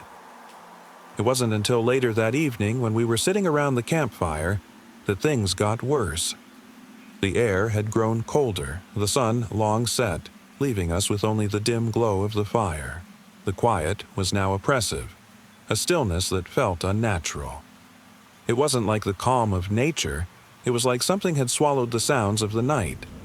No crickets, no rustling leaves, just silence. We talked, but the conversation felt forced, the laughter awkward. I kept glancing over my shoulder, feeling eyes on me. I couldn't explain it, but the feeling of being watched was unbearable. Every time I looked around, I saw nothing but trees and darkness. Then, from out of nowhere, we heard it. Soft, distorted whispers. They weren't coming from any direction. It was as if they surrounded us, echoing in the stillness. I strained to make out the words, but whatever was being said was too faint, too unnatural. I couldn't bring myself to ignore it anymore. "Did you guys hear that?" I asked, my voice shaky. They shook their heads, looking at me like I was imagining things. But then I saw it again, the figure, much closer now. It was standing at the edge of the trees, watching us. It was too dark to make out any features, only the faint silhouette, almost human, but not quite. The whispering intensified, as if the figure was breathing the sound into the air. Panic set in. I felt the cold rush through my veins, and my body trembled uncontrollably. I tried to call out again, but no words would come. The figure moved a step closer. It wasn't walking. It glided, as if pulled by some unseen force. The whispers stopped, replaced by an eerie silence. I felt my friends tugging at my arm, pulling me toward the campfire, but I couldn't take my eyes off the figure. It felt like whatever this thing was, it had me trapped. My friends didn't see it, didn't hear the whispers. They told me to snap out of it, convinced I was just spooked by the isolation. But then something happened that I'll never forget. The figure, which had been standing still for what felt like forever, suddenly turned and disappeared into the trees. One moment it was there, and the next, gone, like it had never existed. I tried to explain to my friends what I saw, what I felt, but they couldn't see it. The whispers returned for a brief moment, distant and faint. And then, just like before, silence. I've never been able to return to that lake. To this day, I don't know what I saw or what it wanted. All I know is that something was there, something that wasn't human, and no one else ever saw it. I'll never forget that night. It started like any other. My friends and I decided to take a late-night trip to the old observatory on the outskirts of town. It wasn't something we normally did, but curiosity got the better of us. The observatory was an eerie place, abandoned for years, surrounded by forests that seemed to go on forever. When we arrived, everything felt different from the start. The building had a sense of stillness that wasn't natural. It wasn't like the quiet of the woods, it was more oppressive, more unnatural. The air felt heavy, as if something was watching, waiting. We approached the gate that led to the entrance, its iron bars creaking as we pushed through. The windows were shattered, the roof caved in on one side. The place looked ancient, like it had been forgotten for decades. We ventured inside, flashlights flickering as we made our way through the dust-covered rooms. The once magnificent observatory was now a hollow shell, debris strewn across the floor and old telescopes covered in cobwebs. The silence felt deafening, the kind that makes your skin crawl, like the forest had swallowed everything whole. As we made our way deeper, I noticed something strange. There was no sound at all, not even from the forest beyond. No rustling leaves, no distant animal calls, nothing. It was as if the whole world had stopped. We found our way to the control room, the only part of the building that still had some semblance of structure. The faded, old star maps hung from the walls, their bright colors now faded and cracked. It was eerie, standing in a place that was once alive with science, now abandoned and lifeless. That's when we noticed something wasn't right. The flicker of our flashlights cast distorted shadows on the walls. It felt like the shadows were shifting, moving in ways they shouldn't. I turned to ask my friend what he thought, but when I spoke, my voice barely came out. It was as if the very air had swallowed it. Something felt off. My heartbeat thudded in my ears as I scanned the room. And that's when I saw it. Just for a fleeting moment, a figure in the corner. It was tall and thin, with hollow eyes that seemed to absorb the light. It didn't move, but I could feel it watching, waiting. I blinked, thinking I was imagining things, but when I looked again, it was gone. We kept exploring, trying to shake the feeling of unease. My friend checked the broken telescope, pointing the lens toward the sky. "It's jammed," he said, fumbling with the controls. Then he gasped. The sky through the lens wasn't what it should have been. The stars, usually so distant and infinite, were distorted, twisted, flickering as if they weren't really there. A strange hum began to fill the room, subtle at first, but growing louder. "What's happening?" my friend whispered. I didn't know what to say. The hum grew into a low, almost mechanical vibration, and the air seemed to thicken, pressing down on us harder. It was like the world was bending, as though we were seeing something we weren't supposed to. That's when I noticed it again. That figure, tall, pale, and unnervingly still, was back, standing just at the edge of the room. This time, its face was visible. It wasn't human. Its eyes weren't empty, but filled with something ancient, something malevolent. It didn't move, but I could feel its presence, as if it had always been there. The hum grew louder, almost deafening now. I could feel my ears popping, the vibrations reverberating through my chest. I turned to my friends, but they were gone, vanished without a trace. I was alone. Panic surged through me as I realized I couldn't move, couldn't speak. The figure was closer now, standing right in front of me, its eyes boring into mine. And then, just as quickly as everything had started, the hum stopped. The world went silent again. I blinked, shaking, and found myself back in the control room. My friends were there, looking at me, their faces pale. They were talking, asking if I was okay, but I couldn't hear a word. It was as if the silence had returned with a vengeance. We left the observatory in silence, no one speaking of what we had seen. I glanced back at the building one last time, the distant trees now swaying, as if something unseen was moving just beyond the edge of the woods. I'll never forget those hollow eyes, the hum, and the silence. Whatever it was, it's still out there, waiting. My friends and I decided on a whim to take the long trail that stretched along the edge of the cliffs, far from any roads, towns, or lights. We wanted nothing but peace, a chance to get away from everything. We parked at the base of the trail, unloaded our backpacks, and began the slow ascent. The air was clear, and the sound of crickets filled the silence. It was peaceful. That was the only word for it. Peaceful. At first, we hiked for what felt like hours, the trail winding through thick patches of trees that would occasionally break into clearings with breathtaking views of the valley below. It was beautiful, like stepping into another world. At some point, we decided to stop for a break near the edge of the cliffs. The drop below wasn't something to mess with, but we sat there, taking in the view, enjoying the stillness. That's when things started to feel off. We noticed a faint noise, like someone dragging something heavy. It wasn't loud, but it was persistent. At first, we figured it was just the wind shifting rocks or something. No big deal. But then, the sound grew closer. I got up, walking a few steps toward the edge of the trail, and strained my ears, trying to pinpoint it. That's when I saw it. At first, I thought it was my imagination, but then I blinked, and there it was again. A figure. At the edge of the cliff, maybe 50 feet below us, just standing there.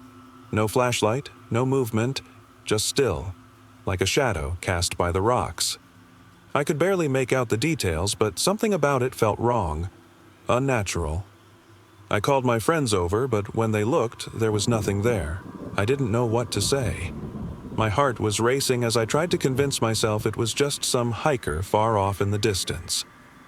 We decided to keep walking, thinking maybe we'd imagined it. The trail grew quieter the further we went, and the shadows of the trees seemed to stretch longer with each step. We came to a part of the trail where the ground dropped off steeply again, the cliff face towering above us. As we moved closer to that edge, the air seemed heavier. The noise returned, faint, dragging footsteps, but now accompanied by whispers, distant and soft. I could barely make out the words, but they sent chills down my spine. "We're still here," they said. My friends were laughing, unaware of what I'd heard.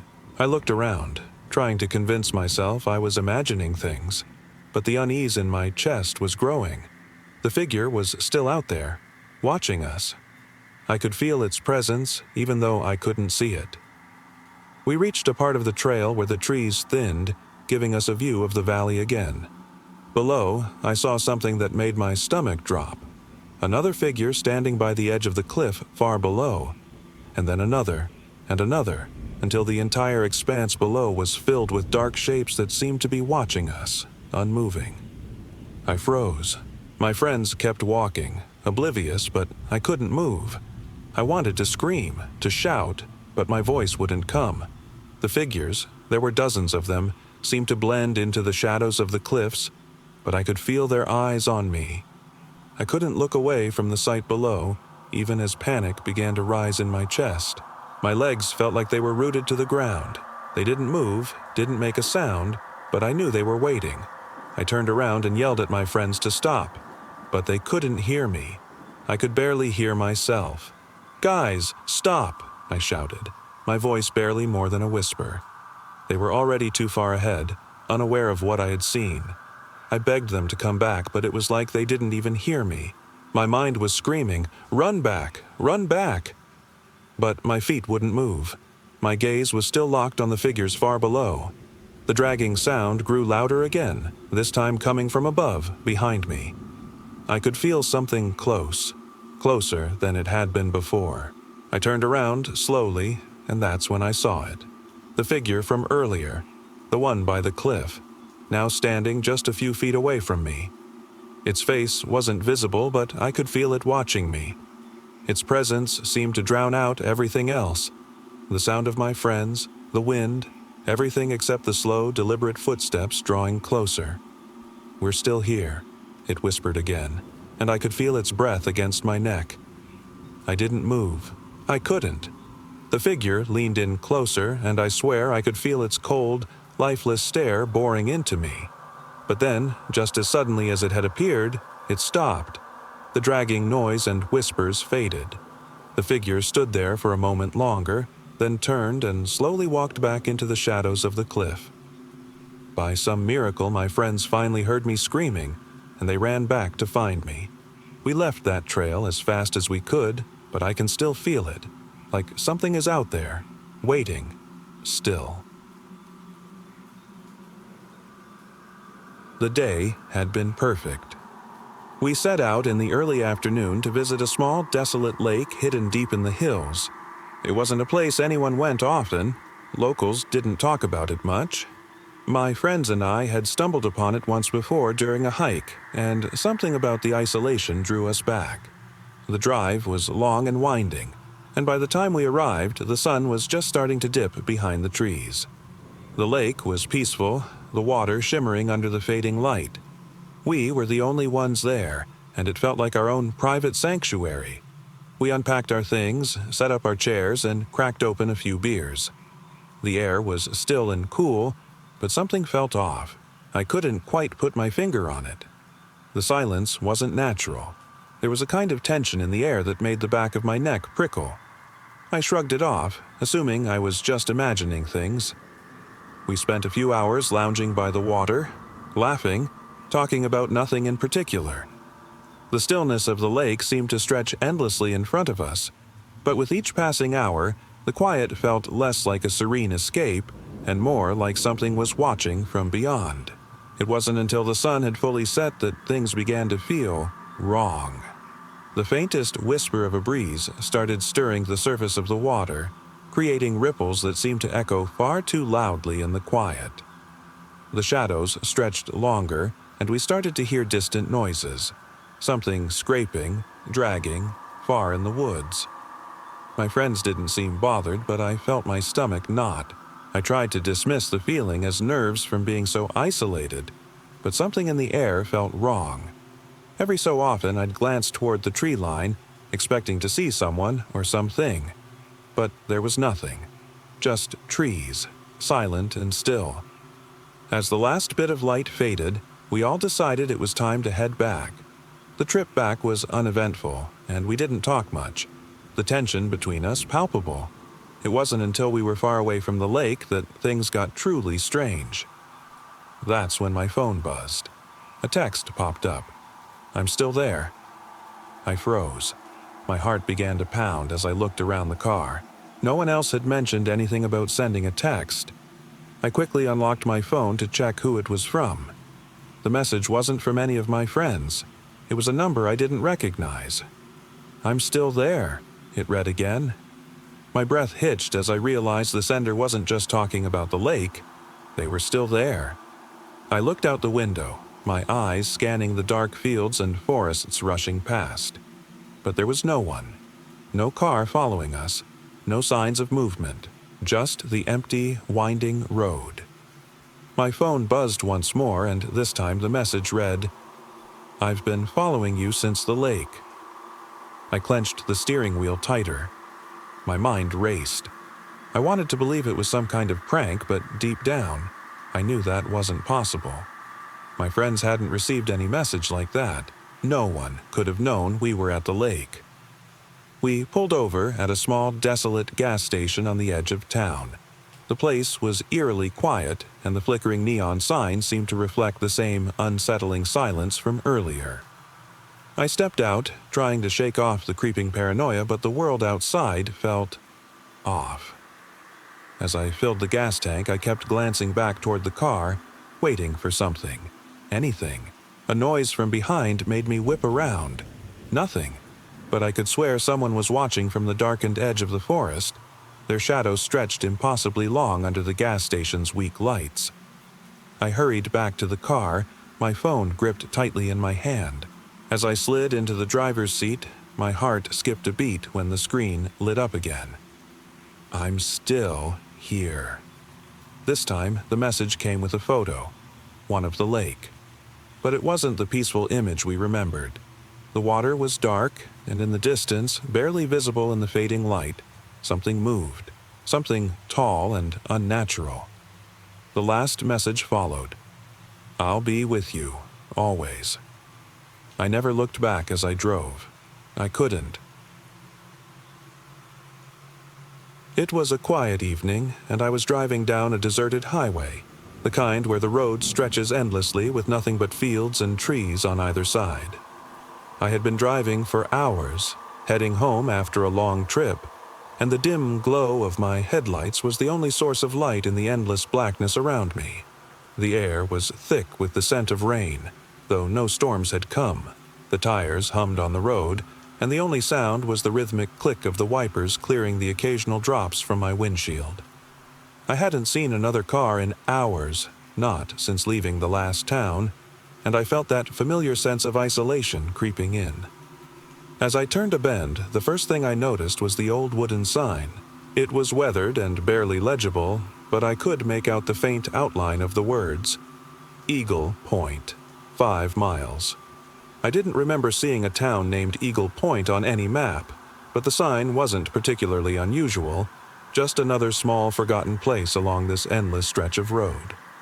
I was tempted to speed up, eager to get home, but something about that sign pulled me in.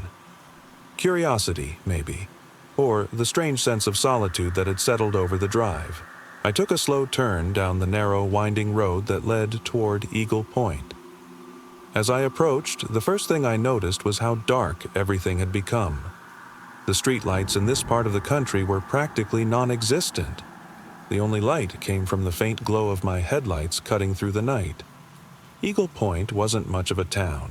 A few houses stood in various states of disrepair, the yards overgrown and dotted with wildflowers and weeds.